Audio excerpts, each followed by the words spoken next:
ഗ്രാമത്തിൽ നിന്നും രണ്ടുപേർ വനത്തിലേക്ക് വേട്ടയാടുവാൻ വേണ്ടി പോയി. അവർ രണ്ടുപേരും സുഹൃത്തുക്കളാണ്. രണ്ടുപേരുടെ കയ്യിലും റൈഫിലുകളുണ്ട്. എന്നാൽ അത്രയ്ക്കും ആധുനികമായതോ അത്രയ്ക്ക് പ്രഹരശേഷി കൂടിയതോമായ റൈഫിലുകളൊന്നും ആയിരുന്നില്ല അത്. നാട്ടിലെ ഏതോ കൊല്ലന്റെ ആലയിൽ പിറന്ന അല്ലെങ്കിൽ ജന്മം കൊണ്ട സാധാരണ നാടൻ തോക്കുകളായിരുന്നു അവ. അവയുടെ പ്രഹരശേഷി അത്രയ്ക്ക് വലുതൊന്നുമല്ല. ഏറിയാൽ ഒരു മാനിനെ അവർക്ക് വെടിവെച്ചിടാം. കടുവയോ പുലിയോ അല്ലെങ്കിൽ ആനകളെയോ അതുകൊണ്ട് വെടിവെച്ചിടാമെന്ന് ചിന്തിക്കുക പോലും വേണ്ട. അത്രയ്ക്കും പ്രഹരശേഷി കുറഞ്ഞ എന്നാൽ അത്യാവശ്യത്തിന് ഉപകരിക്കുന്ന ഒരു ചെറിയ നാടൻ തോക്കായിരുന്നു അത്. അന്ന് നേരം ഇരുട്ടുന്നതിന് മുന്നേ തന്നെ അവർ ഗ്രാമത്തിലേക്ക് അവരുടെ നായാട്ട് കഴിഞ്ഞ് തിരിക്കുകയും ചെയ്തു. അവർക്ക് അവിടെ നായാടി ലഭിച്ചത് 2 മുയലുകളെയാണെന്ന് ഞാൻ നേരത്തെ പറഞ്ഞില്ലേ. ആ മുയലുകളെ തോളയിലിട്ട് റൈഫിലുകൾ മറ്റേ കയ്യിലും മുറുക്കെ പിടിച്ചുകൊണ്ട് വളരെ സന്തോഷപൂർവ്വമാണ് വനത്തിലൂടെയുള്ള വനപാതയിലൂടെ അവർ ഗ്രാമം ലക്ഷ്യമാക്കി നടന്നത്. ഇത്രയും വൈകുമെന്ന് അവർ ഒരിക്കലും പ്രതീക്ഷിച്ചു കാണില്ല. എന്തിനാണ് അവർ ഇരുട്ടിനെ ഭയക്കുന്നത് എന്നല്ലേ നിങ്ങൾ ചിന്തിച്ചത്? അത് മറ്റൊന്നും കൊണ്ടല്ല. ആ പ്രദേശത്ത് കാട്ടാന ഇറങ്ങിയിരിക്കുന്നു എന്ന വാർത്ത അവർ വനത്തിലേക്ക് പോകുന്നതിന് മുന്നേ തന്നെ അവർ അറിഞ്ഞിരുന്നു.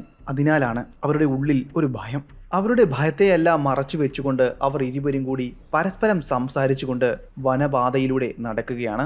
വനപാതയുടെ ഇരുവശവും മരങ്ങൾ വളർന്നു നിൽക്കുന്നു. അല്പം കൂടി മുന്നിലേക്ക് പോയാൽ ഇല്ലിക്കാടുകളും കുറ്റിക്കാടുകളും കാണാൻ കഴിയും. അവർ നടന്നു പോകുന്ന വഴിയിൽ ഒരു അരുവിയുണ്ട്. ആ അരുവിയിലൂടെ ഒഴുകുന്ന ജലത്തിന്റെ ശബ്ദവും അവർക്ക് കേൾക്കുവാനാകും. അങ്ങനെ അതെല്ലാം ആസ്വദിച്ച് വനത്തിലൂടെ തികഞ്ഞ സന്തോഷവാനായി അവർ ഇരുവരും നടക്കുകയാണ്. സൂര്യൻ ഇപ്പോൾ പൂർണ്ണമായും പടിഞ്ഞാറൻ ചക്രവാളത്തിലേക്ക് അസ്തമിച്ചു കഴിഞ്ഞു. പതിയെ ഇരുട്ട് വനത്തെ പിടികൂടുവാനും തുടങ്ങി. അവർക്കിനിയും കുറെ മൈലുകൾ കൂടി സഞ്ചരിക്കേണ്ടതുണ്ട് ഗ്രാമത്തിലെത്തുവാൻ വേണ്ടി. ഒരു ടോർച്ചോ പ്രകാശം തെളിക്കുവാൻ ആവശ്യമായ മറ്റൊരു സാധനങ്ങളോ അവരുടെ കൈവശം ഉണ്ടായിരുന്നില്ല. വനത്തിലെ ആ ഇരുട്ടിലൂടെ വേണം അവർക്ക് ഗ്രാമത്തിലേക്ക് നടന്നു ചെല്ലുവാൻ. ഇരുട്ടിന്റെ കട്ടി മൂർച്ഛിക്കുന്നതിന് മുന്നേ തന്നെ അവർക്ക് ഗ്രാമത്തിൽ എത്തേണ്ടതുണ്ട്. അതിനാൽ അവരുടെ നടത്തത്തിന്റെ വേഗത അവർ കൂട്ടി. അങ്ങനെ അവർ ഓരോ ചുവടും മുന്നിലേക്ക് നടക്കുമ്പോഴും അവരുടെ മനസ്സിൽ ഭയം കൂടി വരുവാൻ തുടങ്ങി. അവർക്ക് എവിടെ നിന്നോ ആനയുടെ ചൂര് ലഭിച്ചു. എന്നാൽ എവിടെ നിന്നുമാണ് അത് ലഭിക്കുന്നതെന്ന് അവർക്ക് കണ്ടെത്തുവാൻ കഴിഞ്ഞില്ല. അതുകൂടി ലഭിച്ചതോടെ അവരുടെ നടത്തത്തിന്റെ വേഗത അല്പം കൂടി അവർ കൂട്ടി. അവർ നടക്കുംതോറും ആനയുടെ ചൂരും വല്ലാതെ കൂടുവാൻ തുടങ്ങി. എന്നാൽ ചുറ്റും നിറഞ്ഞു നിൽക്കുന്ന ഇരുട്ടിൽ എവിടെയാണ് ആന മറഞ്ഞിരിക്കുന്നതെന്ന് അവർക്ക് കാണുവാനോ കണ്ടെത്തുവാനോ സാധിച്ചില്ല. കുറച്ചുകൂടി അവർ മുന്നിലേക്ക് പോയി കാണണം. പെട്ടെന്ന് തികഞ്ഞ നിശബ്ദതയെ കീറി മുറിച്ചുകൊണ്ട് ഒരു ആനയുടെ അമർച്ച അവരുടെ കാതുകളെ പ്രകമ്പനം കൊള്ളിച്ചു. അത്രയ്ക്കും അടുത്തു നിന്നുമാണ് അവർ ആനയുടെ അമർച്ച കേട്ടത്. എന്നാൽ വശങ്ങളിൽ നിന്നുമാണോ മുന്നിൽ നിന്നുമാണോ എന്ന് അവർക്ക് തിരിച്ചറിയുവാൻ സാധിച്ചില്ല. അത് മനസ്സിലാക്കുന്നതിന് മുന്നേ തന്നെ അവരൊരാളെ ആന പിടികൂടി. അയാളെ ചുഴറ്റി നിലത്തെ കടിക്കുകയും ചെയ്തു. കൂടെ ഉണ്ടായിരുന്ന അവൻ്റെ സുഹൃത്ത് ലക്ഷ്യബോധമില്ലാത്തവനെ പോലെ തൻ്റെ കൈവശമുണ്ടായിരുന്ന റൈഫിലെടുത്ത് നിറയൊഴിക്കുകയും ചെയ്തു. എന്നാൽ അതിനൊന്നും ആനയെ വിരട്ടുവാനോ അവിടെ നിന്ന് പായിക്കുവാനോ സാധിച്ചില്ല. അവൻ മറ്റവന്റെ പിന്നാലെയും ചാർജ് ചെയ്ത് ഓടി വന്നു. ആനയുടെ കയ്യിൽ നിന്നും എങ്ങനെയൊക്കെ ഓടി അവൻ രക്ഷപ്പെടുകയും ചെയ്തു. പിറ്റേന്ന് നേരം പുലർന്നപ്പോൾ വനത്തിനുള്ളിലെ ഏതോ ഒരു മരത്തിന്റെ കൊമ്പിൽ വലിഞ്ഞു കയറിയിരിക്കുകയാണെന്ന ബോധം മാത്രമാണ് അവനുണ്ടായത്. അവൻ പരിഭ്രാന്തനായി ചുറ്റുപാടും നോക്കി. ആനയുടെ സാന്നിധ്യം ഒട്ടുമില്ല എന്ന് ഉറപ്പ് വന്നതിന് ശേഷമാണ് അവൻ മരത്തിൽ നിന്നും താഴേക്ക് ഇറങ്ങിയതും ഗ്രാമം ലക്ഷ്യമാക്കി ഓടിയതും. ഗ്രാമത്തിൽ എത്തിച്ചേർന്ന അവൻ ഗ്രാമീണരെയും കൂട്ടി സംഭവം നടന്ന സ്ഥലത്തേക്ക് എത്തിച്ചേർന്നു. അവിടെ എത്തിച്ചേർന്നപ്പോൾ അവർക്ക് കാണുവാൻ സാധിച്ചത് അതിദയനീയമായ കാഴ്ചയായിരുന്നു. ആന അവന്റെ സുഹൃത്തിനെ ചവിട്ടി അരച്ചു കളഞ്ഞിരുന്നു. അവിടെ മുഴുവൻ രക്തം താളം കെട്ടിക്കിടക്കുന്നു. അവന്റെ കൈവശം ഉണ്ടായിരുന്ന തോക്കും മുയലും നിലത്ത് തന്നെ കിടക്കുന്നു. എന്നാൽ അവന്റെ തല ഏതാണ്, ശരീരം ഏതാണ്, കാലേതാണെന്ന് തിരിച്ചറിയാൻ പറ്റാത്ത രീതിയിൽ ആന അത് ചവിട്ടി അരച്ച് നാശമാക്കി കളഞ്ഞു. നമ്മൾ ഇന്ന് പറയുവാൻ പോകുന്നത് ഒരു ആന വേട്ടക്കഥയാണ്. അതുപോലെ പുതിയൊരു വേട്ടക്കാരന്റെ കഥ കൂടിയാണ്. പുലിമേട്ടിൽ വർക്കി എന്ന വർക്കിച്ചന്റെ കഥ. കബനി നദിയുടെ തീരത്ത് നിന്ന് മേഞ്ഞുകൊണ്ടിരുന്ന ഒറ്റയാനെ കുറുമ്പാസ് വിഭാഗത്തിൽപ്പെട്ട ഒരു പയ്യൻ കാണുകയും അതിനരികിലേക്ക് പോകുകയും ചെയ്തു. അങ്ങനെ ആനയെ സമീപിക്കുന്ന അവൻ്റെ കൈവശം ഉണ്ടായിരുന്നത് നല്ല നീളമുള്ള നല്ല മൂർച്ചയേറിയ ഒരു കുന്തമായിരുന്നു. സാധാരണഗതിയിൽ തന്നെ നമുക്ക് അറിയാവുന്ന കാര്യമാണ് ഒറ്റയാനകൾ അവ എത്രയും അപകടകാരികളാണെന്ന്. എന്നാൽ അവിടേക്ക് പോയ ഈ ആദിവാസി പയ്യന് യാതൊരു ഭയമോ പേടിയോ ഒന്നും ഉണ്ടായിരുന്നില്ല. അവൻ അത്രയ്ക്കും ധൈര്യശാലിയാണ്. കാരണം മറ്റൊന്നുമല്ല, അവൻ ജനിച്ചതും വളർന്നതുമെല്ലാം ആ വനത്തിലാണ്. ആ വനം അത്രയധികം അവനുമായി ഇണങ്ങിക്കഴിഞ്ഞിരുന്നു. കബനി നദിയുടെ തീരത്തേക്ക് മത്സ്യത്തെ പിടികൂടുവാൻ വേണ്ടി പോയതായിരുന്നു ആദിവാസി യുവാവ്. അപ്പോഴായിരിക്കാം അവന്റെ കണ്ണിൽ ആ കാട്ടാന പെട്ടത്. ഒറ്റ തിരിഞ്ഞു നിൽക്കുന്ന ഒറ്റയാൻ. അവൻ കുറേ സമയം കബനി നദിയുടെ ഒരു തീരത്ത് ഒളിച്ചു നിന്നു. കാട്ടാനയെ നിരീക്ഷിച്ചു. അവൻ കബനി നദിയിലേക്ക് ഇറങ്ങുകയും കുളിക്കുകയും അവിടെ നിന്ന് വെള്ളം കുടിക്കുകയും അതിനരികിലെ വൃക്ഷത്തിന് ചുവട്ടിൽ വന്ന് വിശ്രമിക്കുകയും ചെയ്യുന്നത് അവന് കാണുവാൻ സാധിച്ചു. എന്നാൽ ആ കാട്ടാനയ്ക്ക് അവിടെ നിന്ന് പോകുവാൻ യാതൊരു ഭാവവും ഉള്ളതായി അവന് തോന്നിയതുമില്ല. ഈ കാട്ടാന അവിടെ കിടക്കുമ്പോൾ അവൻ എങ്ങനെയാണ് അവിടേക്ക് പോകുവാനും മത്സ്യത്തെ പിടികൂടുവാനും സാധിക്കുക? ഞാൻ നിങ്ങളോട് മുന്നേ പറഞ്ഞിരുന്നുവല്ലോ അതൊരൊറ്റയാനാണെന്ന്. ഒറ്റയാന്റെ വീര്യത്തെക്കുറിച്ച് പറയേണ്ട കാര്യമില്ലല്ലോ. അവൻ കുറച്ച് സമയം കൂടി അതിനെ നിരീക്ഷിച്ചു. എന്നിട്ട് രണ്ടും കൽപ്പിച്ചുകൊണ്ട് ആന കിടന്നിരുന്ന ഭാഗത്തേക്ക് അവൻ പോയി. അവൻ പോകുന്നതിന് മുന്നേ കാറ്റിന്റെ ദിശ നല്ലപോലെ മനസ്സിലാക്കിയിരുന്നു. കാറ്റിപ്പോൾ വീശുന്നത് ആനയുടെ ഭാഗത്ത് നിന്നും അവന്റെ ഭാഗത്തേക്കാണെന്ന് അവൻ ഉറപ്പുവരുത്തി. അവന്റെ കൂർത്ത മുനയുള്ള കുന്തം അവൻ വലത് കൈയിലേക്ക് മുറുക്ക പിടിച്ചു. അവൻ ഒറ്റയ്ക്കായിരുന്നില്ല അവിടേക്ക് പോയത്. അവന്റെ 2-3 സുഹൃത്തുക്കളും ഉണ്ടായിരുന്നു. അവർക്ക് ഭയമായതുകൊണ്ടും അവർക്കിതിൽ ഒട്ടും താല്പര്യമില്ലാത്തത് കൊണ്ടും അവർ അത് ഉപേക്ഷിക്കുവാൻ അവനോട് പറഞ്ഞിരുന്നു. എന്നാൽ അതൊന്നും അവൻ കേട്ടിരുന്നില്ല. അവരവിടെ ഉണ്ടായിരുന്ന മരത്തിന്റെ മറവിൽ മറഞ്ഞു നിന്നു. എന്നാൽ ഈ ആദിവാസി യുവാവ് ആനയുടെ അരികിലേക്ക് ഒരു പൂച്ച പതുങ്ങുന്നത് പോലെ പമ്മി അവന് ശബ്ദം ഒട്ടും ലഭിക്കാത്ത രീതിയിൽ അവൻ അതിന്റെ അരികിലേക്ക് സഞ്ചരിച്ചു. ഏതാനും കുറച്ചു ദൂരം മാത്രം ബാക്കി നിൽക്കെ അവന്റെ കയ്യിലുണ്ടായിരുന്ന കൂർത്ത മുനയുള്ള കുന്തമെടുത്ത് ആനയുടെ പുറത്തേക്ക് വലിച്ചെറിഞ്ഞു. അത് വന്ന് തറച്ചു കയറിയത് അവന്റെ പിൻഭാഗത്തേക്കായിരുന്നു. അതവനിൽ ആഴത്തിലുള്ള മുറിവുണ്ടാക്കി.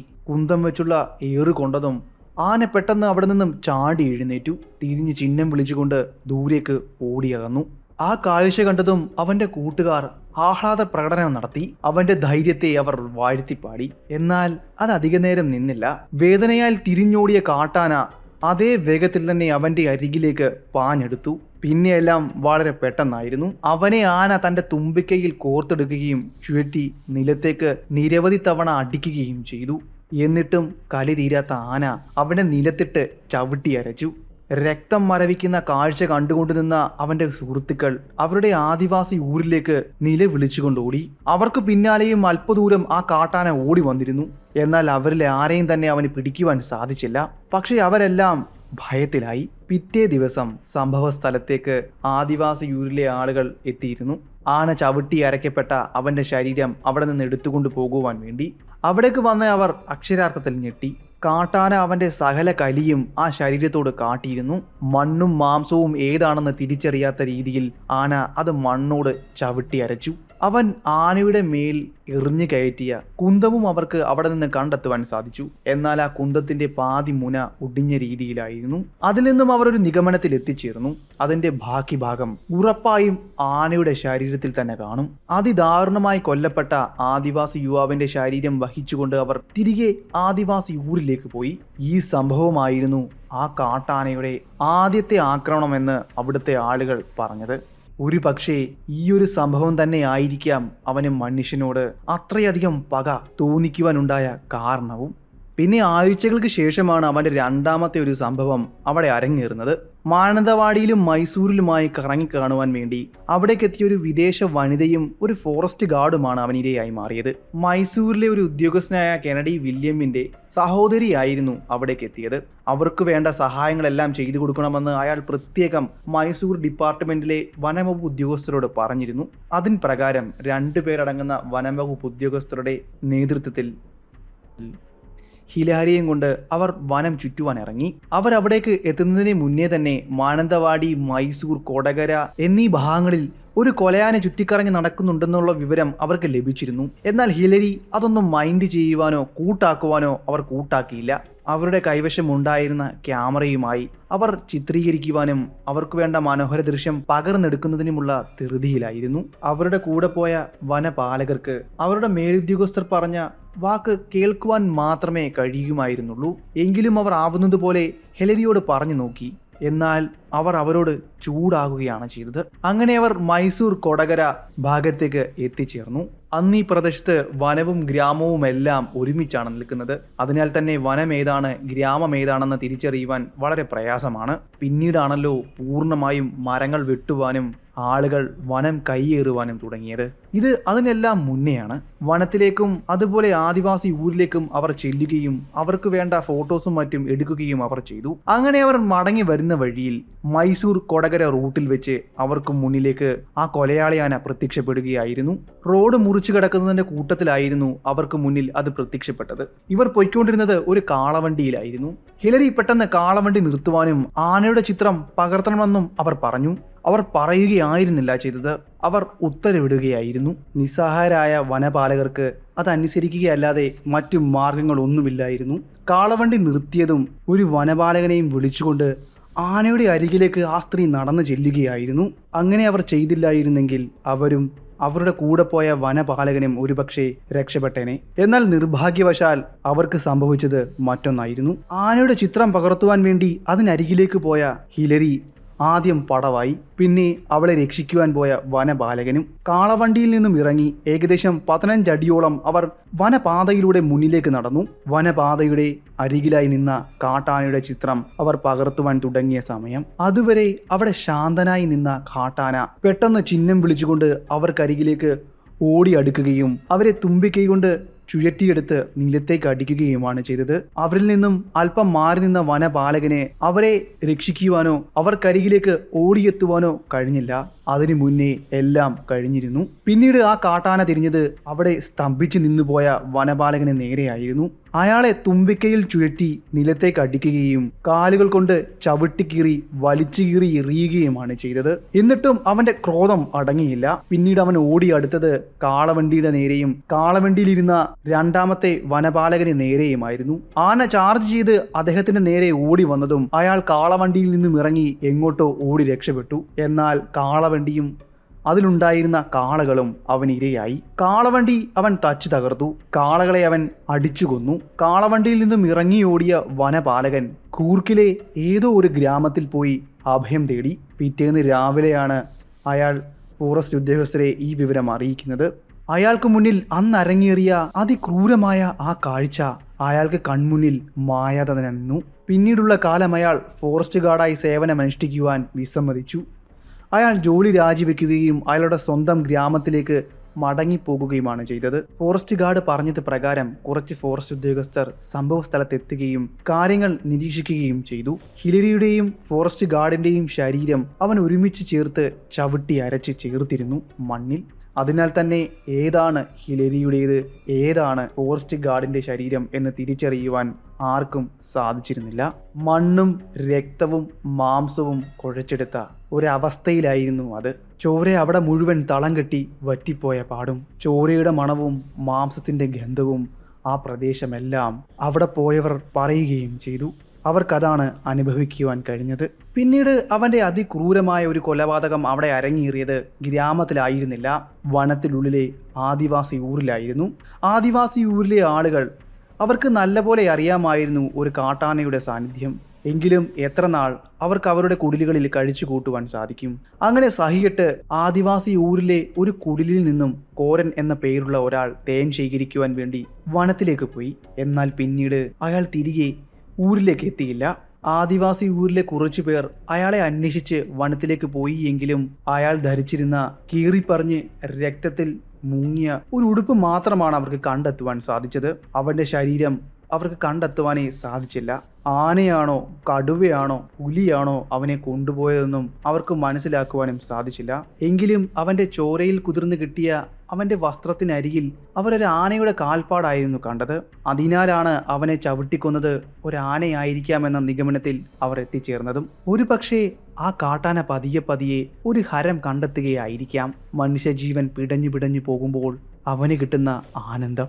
ആദ്യമൊക്കെ ആ കൊലയാനയുടെ ആക്രമണം ഉണ്ടായത് വനത്തിലേക്ക് പോകുന്നവരെയും ഒട്ടതിരിഞ്ഞ് നിൽക്കുന്നവരെയും അവന്റെ അരികിലേക്ക് പോകുന്നവരെയുമായിരുന്നു. എങ്കിലും പിന്നീട് അവൻ ഗ്രാമങ്ങളെയും ആദിവാസി ഊരുകളെയും ആക്രമിക്കാൻ തുടങ്ങുകയായിരുന്നു. ആദിവാസി ഊരിൽ കടന്നുറങ്ങിയിരുന്ന അല്പം പ്രായമുള്ള ഒരാളെ അവൻ കുടില് തകർത്ത് പിടിച്ച് വാരി നിലത്തേക്ക് അടിക്കുകയായിരുന്നു. പിന്നീട് അവിടെ നടന്നത് മറ്റൊന്നായിരുന്നു. അവൻ കുടിലുകളെല്ലാം ചവിട്ടി തകർത്തു. പലർക്കു പിന്നാലെയും അവൻ ഓടിയെങ്കിലും ആരെയും കിട്ടിയില്ല.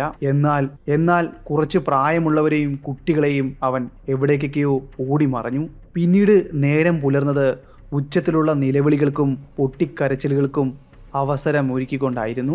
ആദിവാസി ഊര് പൂർണ്ണമായും അവൻ തകർത്തു. കുടിലുകളെല്ലാം തന്നെ നീലം പൊത്തി. കാട്ടാനയുടെ രാത്രിയിലത്തെ ആക്രമണത്തിൽ കൊല്ലപ്പെട്ടത് ഏകദേശം 6 പ്രായമേറിയവരും 4 കുട്ടികളുമായിരുന്നു. ചുരുക്കം പറഞ്ഞാൽ നേരം ഇരുട്ടി വെളുത്തപ്പോഴേക്കും അവിടം ഒരു ചോരക്കളമായി മാറുകയായിരുന്നു. പിന്നീട് അവിടുത്തെ ആളുകൾ ഭയത്താൽ അവരുടെ കുടിലുകൾ പണിഞ്ഞത് താഴെയായിരുന്നില്ല, മരത്തിന് മുകളിൽ മച്ചാൻ പോലെയും ഏറുമാടം പോലെയുമായിരുന്നു. പിന്നീട് ആ കാട്ടാനയെ കൊല്ലുന്നതുവരെ അവരുടെ ജീവിതവും അങ്ങനെ തന്നെയായിരുന്നു പോയത്. ഇത്രയൊക്കെ അരിങ്കൊലകൾ അവൻ നടത്തിയിട്ടും അവൻ്റെ രക്തത്തോടുള്ള ദാഹവും കൊതിയും അടങ്ങിയിരുന്നില്ല. അങ്ങനെയിരിക്കെ ഒരു ദിവസം ഗൂർഗിലേക്ക് റേഷനുമായി വന്ന കാളവണ്ടി അവൻ ആക്രമിച്ചു. തലനാരുടെ വ്യത്യാസത്തിലാണ് അതിലുണ്ടായിരുന്ന കാളവണ്ടിക്കാരൻ രക്ഷപ്പെട്ടത്. കാളവണ്ടിയും കാളയും അവൻ തവിട് പൊടിയാക്കി. അതിലുണ്ടായിരുന്ന റേഷൻ മുഴുവൻ ഉപയോഗശൂന്യമായി. അതുകൊണ്ടും തീർന്നില്ല. പിന്നീട് അവൻ നടന്നു കയറിയത് കൂർഗിലെ ഒരു ചന്തയിലേക്കായിരുന്നു. പണ്ടത്തെ കടകളും കാളവണ്ടികളും അടങ്ങുന്ന ഒരു ചെറിയ ചന്തയിലേക്ക്. ചന്ത അവൻ തവിട് പൊടിയാക്കി. കാളവണ്ടികളെയും കാളകളെയും അവൻ കൊല്ലുകയും ഓടിക്കുകയും ചെയ്തു. പിന്നെ അവിടെ ഉണ്ടായിരുന്ന കടകളുടെ കാര്യം പറയേണ്ടതില്ലല്ലോ, എല്ലാം അവൻ തച്ച് തകർത്തു. കൊലയാനെ അവിടേക്ക് നടന്നു വരുന്നതിന് മുന്നേ തന്നെ അവിടെ ഉണ്ടായിരുന്ന ഗ്രാമീണർ എങ്ങോട്ടൊക്കെയോ ഓടി രക്ഷപ്പെട്ടു. അതുകൊണ്ട് മാത്രമാണ് ആ നാളപായം ഒന്നും ഉണ്ടാകാഞ്ഞത്. എങ്കിലും ഒരുപാട് നാശനഷ്ടം അവനവിടെ വരുത്തി. ഈ സംഭവം ഗ്രാമീണർക്കിടയിൽ വലിയ പ്രതിഷേധത്തിന് ഇടയാക്കി. അതിൻ്റെ ഫലമായി ആ കാട്ടാനെ വെടിവെച്ച് കൊല്ലുവാനുള്ള ഉത്തരവ് മൈസൂരിൻ്റെ ചുമതലയുള്ള അധികാരി കൊടുക്കുകയും പല സ്ഥലങ്ങളിൽ നിന്നും പല വേട്ടക്കാരും അവനെ കൊല്ലുവാൻ കളത്തിലിറങ്ങുകയും ചെയ്തു. എന്നാൽ അവനെ ആർക്കും കൊല്ലുവാൻ സാധിച്ചില്ല. പലരും അവനെ കാണുകയും അവന് മുന്നിൽ അകപ്പെടുകയും ചെയ്തു. അവൻ്റെ ജീവനെടുക്കാത്ത തിരകൾക്ക് അവൻ പകരമായി കൊടുത്തത് അവന് നേരെ നിറയൊടിച്ച ശിക്കാരികളുടെ ജീവനായിരുന്നു. അവന് മുന്നിൽ അകപ്പെട്ട 3-4 ശിക്കാരികളെ അവൻ കൊന്നു. അതോടെ അന്നത്തെ അവിടുത്തെ ഗവൺമെന്റ് അവനെ കൊല്ലുന്നവർക്കുള്ള ഇനാം ഉയർത്തി 5 ഇരട്ടിയാക്കി ഉയർത്തി. കമനി നദിയുടെ അരികിൽ വളർന്നു നിൽക്കുന്ന വനങ്ങൾക്കുള്ളിലെ ഈറ്റക്കാടുകൾ വെട്ടുവാൻ വേണ്ടി ഗ്രാമങ്ങളിൽ നിന്നും ഈറ്റവെട്ടുകാർ അവിടേക്ക് പോകാറുണ്ടായിരുന്നു. ഇങ്ങനെയുള്ള ഈറ്റകൾ വെട്ടിയെടുത്താണ് അവർ പുതിയ കുടിലുകൾ പണിയുന്നതും പഴയ കുടിലുകൾ അറ്റകുറ്റപ്പണികൾ നടത്തുന്നതും. അങ്ങനെ ഈറ്റ വെട്ടുവാൻ വേണ്ടി ഒരു സംഘം വനത്തിലേക്ക് പോയി. ഈറ്റവെട്ടുകാരുടെ ഒരു സംഘം. കാട്ടാനയുടെ ശല്യം അവിടെ ഉണ്ട് എന്ന് അവർക്കറിയാമായിരുന്നു. എന്നാൽ കൂട്ടത്തോടെ ആളുകൾ പോകുമ്പോൾ അവൻ അവിടേക്ക് അടുക്കില്ല എന്നായിരുന്നു അവരുടെ വിശ്വാസം. എന്നാൽ അവരുടെ വിശ്വാസമെല്ലാം തെറ്റിക്കുന്നതായിരുന്നു അവിടെ നടന്ന സംഭവം. വൈകുന്നേരമായപ്പോഴേക്കും ആനയുടെ ഉച്ചത്തിലുള്ളൊരു ചിഹ്നം വിളി അവർ കേൾക്കുവാനിടയായി. അതിനുശേഷം ആന അവരെ ആക്രമിക്കുവാൻ വേണ്ടി അവിടേക്ക് ഓടിയെത്തി. അതവരുടെ മുന്നിൽ നിന്നുമായിരുന്നില്ല, പിന്നിൽ നിന്നുമായിരുന്നു. ഏറ്റവും പിന്നിൽ നിന്ന് ഈറ്റവെട്ടുകാരനെ അവൻ പിടികൂടുകയും അവനെ ചുഴറ്റി മുകളിലേക്ക് വലിച്ചെറിയുകയുമാണ് ചെയ്തത്. അയാളുടെ ഭാഗ്യം കൊണ്ടോ നിർഭാഗ്യം കൊണ്ടോ അയാൾ വന്നു വീണത് ഈറ്റക്കാടുകൾക്കിടയിലേക്കായിരുന്നു. അയാൾ അവിടെ തങ്ങിക്കിടന്നു. ആനയുടെ പരാക്രമണം തുടർന്നുകൊണ്ടേയിരുന്നു. അവിടെ ഉണ്ടായിരുന്നവരെ അവൻ കടന്നാക്രമിച്ചു. അവൻ്റെ ആക്രമണത്തിൽ ഒരാൾ കൊല്ലപ്പെട്ടു. മറ്റുള്ളവർ ചിതറി എവിടേക്കൊക്കെയോ ഓടി രക്ഷപ്പെട്ടു. ചിലർ കബനി നദി മുറിച്ചു കടന്ന് അപ്പുറത്തേക്കും. പിന്നീട് മണിക്കൂറുകൾ കഴിഞ്ഞാണ് അവർ അവിടേക്ക് തിരികെ എത്തിയത്. അപ്പോഴേക്കും സന്ധ്യയായി തുടങ്ങിയിരുന്നു. ആനയുടെ സാന്നിധ്യം അവിടെ ഇല്ല എന്ന് ഉറപ്പുവരുത്തി. ആനയുടെ ആക്രമണത്തിൽ പരിക്കേറ്റവരെയും അതുപോലെ ആന ആദ്യം വലിച്ചെറിഞ്ഞ ആളെയും അവർ താഴെ ഇറക്കി. അയാളുടെ ശരീരത്തിലെ അസ്ഥികളെല്ലാം തന്നെ തകർന്നു പോയിരുന്നു. പ്രധാനമായി പറയുകയാണെങ്കിൽ കഴുത്തും കാലുകളും. അബോധാവസ്ഥയിലാണ് അയാളെയും കൊണ്ട് അവിടുത്തെ ആളുകൾ ഗ്രാമത്തിലേക്ക് പോയത്. പിന്നീട് ആരും ആ ഭാഗത്തേക്ക് ഈറ്റ വെട്ടുവാനായി വന്നിട്ടില്ല. അങ്ങനെ പതിയെ പതിയെ അവൻ്റെ ആക്രമണങ്ങൾ മാനന്തവാടി വയനാട് ഭാഗത്തേക്കും ബാധിക്കുവാൻ തുടങ്ങി. ഇവനെ എന്തുകൊണ്ടാണ് പിടികൂടുവാൻ ഇത്രയും താമസവും പ്രയാസവും എന്ന് പറഞ്ഞാൽ, ഇന്നവൻ ആക്രമിക്കുന്ന ഭാഗത്തായിരിക്കില്ല നാളെ അവൻ ആക്രമിക്കുക. ഇന്നിവനെ കാണുന്ന സ്ഥലത്തായിരിക്കില്ല നാളെ അവനെ കാണുക. ഇന്ന് കാണുന്ന സ്ഥലത്ത് നിന്നും എത്രയോ മൈലുകൾക്കപ്പുറമായിരിക്കാം പിറ്റേ ദിവസം അവനെ കാണുക. അതിനാൽ തന്നെയാണ് അവൻ്റെ ട്രാക്കുകൾ പിൻപറ്റി പോകുന്ന നായാട്ടുകാർ ദിവസങ്ങളോളം വനങ്ങളിൽ അലഞ്ഞു നടക്കുകയും അവസാനം അവരുടെ തിരച്ചിൽ അവസാനിപ്പിച്ച് അവർ തിരികെ മടങ്ങുകയോ അല്ലാത്ത പക്ഷം അവന് മുന്നിൽ അകപ്പെട്ട് മരണത്തിന് കീഴ്പ്പെടുകയോ ചെയ്യുന്നത്. വയനാട് ഭാഗങ്ങളിലും തോട്ടങ്ങളിലും അവൻ്റെ ആക്രമണം അരങ്ങേറി. അതോടെ ഈ കഥയിലേക്ക് അയാൾ വരികയായിരുന്നു. PM വർക്കി, അല്ലെങ്കിൽ പുലിമേട്ടിൽ വർക്കി. അയാളും അയാളുടെ സുഹൃത്തും വർഷങ്ങൾക്ക് മുന്നേ നാടുപേക്ഷിച്ച് ഇവിടേക്ക് കുടിയേറിയതായിരുന്നു വർക്കി. അയാൾ വെട്ടിപ്പിടിച്ചതാണ് അയാളുടെ സ്ഥലം. കാടുമായും വന്യമൃഗങ്ങളുമായും മല്ലിട്ടാണ് അയാളുടെ സാമ്രാജ്യം അയാൾ അവിടെ തീർത്തത്. അങ്ങനെയുള്ള സ്ഥലത്തേക്കാണ് അവൻ കടന്നു വന്നത്. അവിടുത്തെ ഗ്രാമീണരെയും അതുപോലെ അയാളുടെ തോട്ടം തൊഴിലാളികളെയും അവൻ ആക്രമിച്ചതോടെ അയാൾ ഈ കളത്തിലേക്ക് ഇറങ്ങി. അയാൾ മാത്രമായിരുന്നില്ല, അയാളുടെ സുഹൃത്തുമുണ്ടായിരുന്നു. മാത്തൻ എന്നായിരുന്നു അയാളുടെ പേര്. അത്യാവശ്യം പ്രഹരശേഷിയുള്ള നാടൻ തോക്കുകളായിരുന്നു ഇരുവരുടെയും കൈവശം ഉണ്ടായിരുന്നത്. കാട്ടാനകളെയും കടുവകളെയും പുലികളെയും വെടിവെക്കാൻ ഉപയോഗിക്കുന്ന അത്രയും പ്രഹരശേഷിയുള്ള നല്ല നാടൻ തോക്ക്. കാട്ടുപോത്തുകളെയും കരടികളെയും വരെ ഇതുകൊണ്ട് അവർ വെടിവെച്ചിട്ടിട്ടുണ്ട്. അതുപോലെ പല പ്രാവശ്യം പുലികളെയും. വനപ്രദേശമായതുകൊണ്ടും വനത്തിൻ്റെ സാന്നിധ്യമുള്ളതുകൊണ്ടും പലതവണയും ഇവിടേക്ക് നരഭോജികളായ പുലികൾ ആക്രമണം അഴിച്ചുവിട്ടിട്ടുണ്ട്. പലരെയും പുലി പിടിച്ചിട്ടുണ്ട്. ആ പുലികൾക്കെല്ലാം അന്തകനായത് വർക്കിയായിരുന്നു. പുലിമേട്ടിൽ വർക്കി. അദ്ദേഹത്തിൻ്റെ ബംഗ്ലാവിൽ താൻ കൊന്ന പുലികളുടെ തലകൾ ട്രോഫികളായി തൂക്കിയിട്ടിട്ടുണ്ട്. ആനക്കൊമ്പുകളും കടുവയുടെ തലയും വേറെയും. അവിടുത്തെ നാട്ടുകാരുടെയും തൻ്റെ തൊഴിലാളികളുടെയും ജീവൻ സംരക്ഷിക്കുവാൻ വേണ്ടിയാണ് അദ്ദേഹം തോക്കേന്തിയത്. വർക്കിയും മാത്തനും ആഴ്ചകളോളം തൻ്റെ തോട്ടത്തിലും സമീപ പ്രദേശങ്ങളിലും വനങ്ങളിലും ആ കാട്ടാനയെ തിരക്കി നടന്നു എങ്കിലും അവനെ കണ്ടെത്തുവാൻ സാധിച്ചില്ല. നമ്മൾ മുന്നേ പറഞ്ഞതുപോലെ തന്നെ അവനിപ്പോൾ മറ്റെവിടേക്കോ മാറിയിരിക്കുന്നു.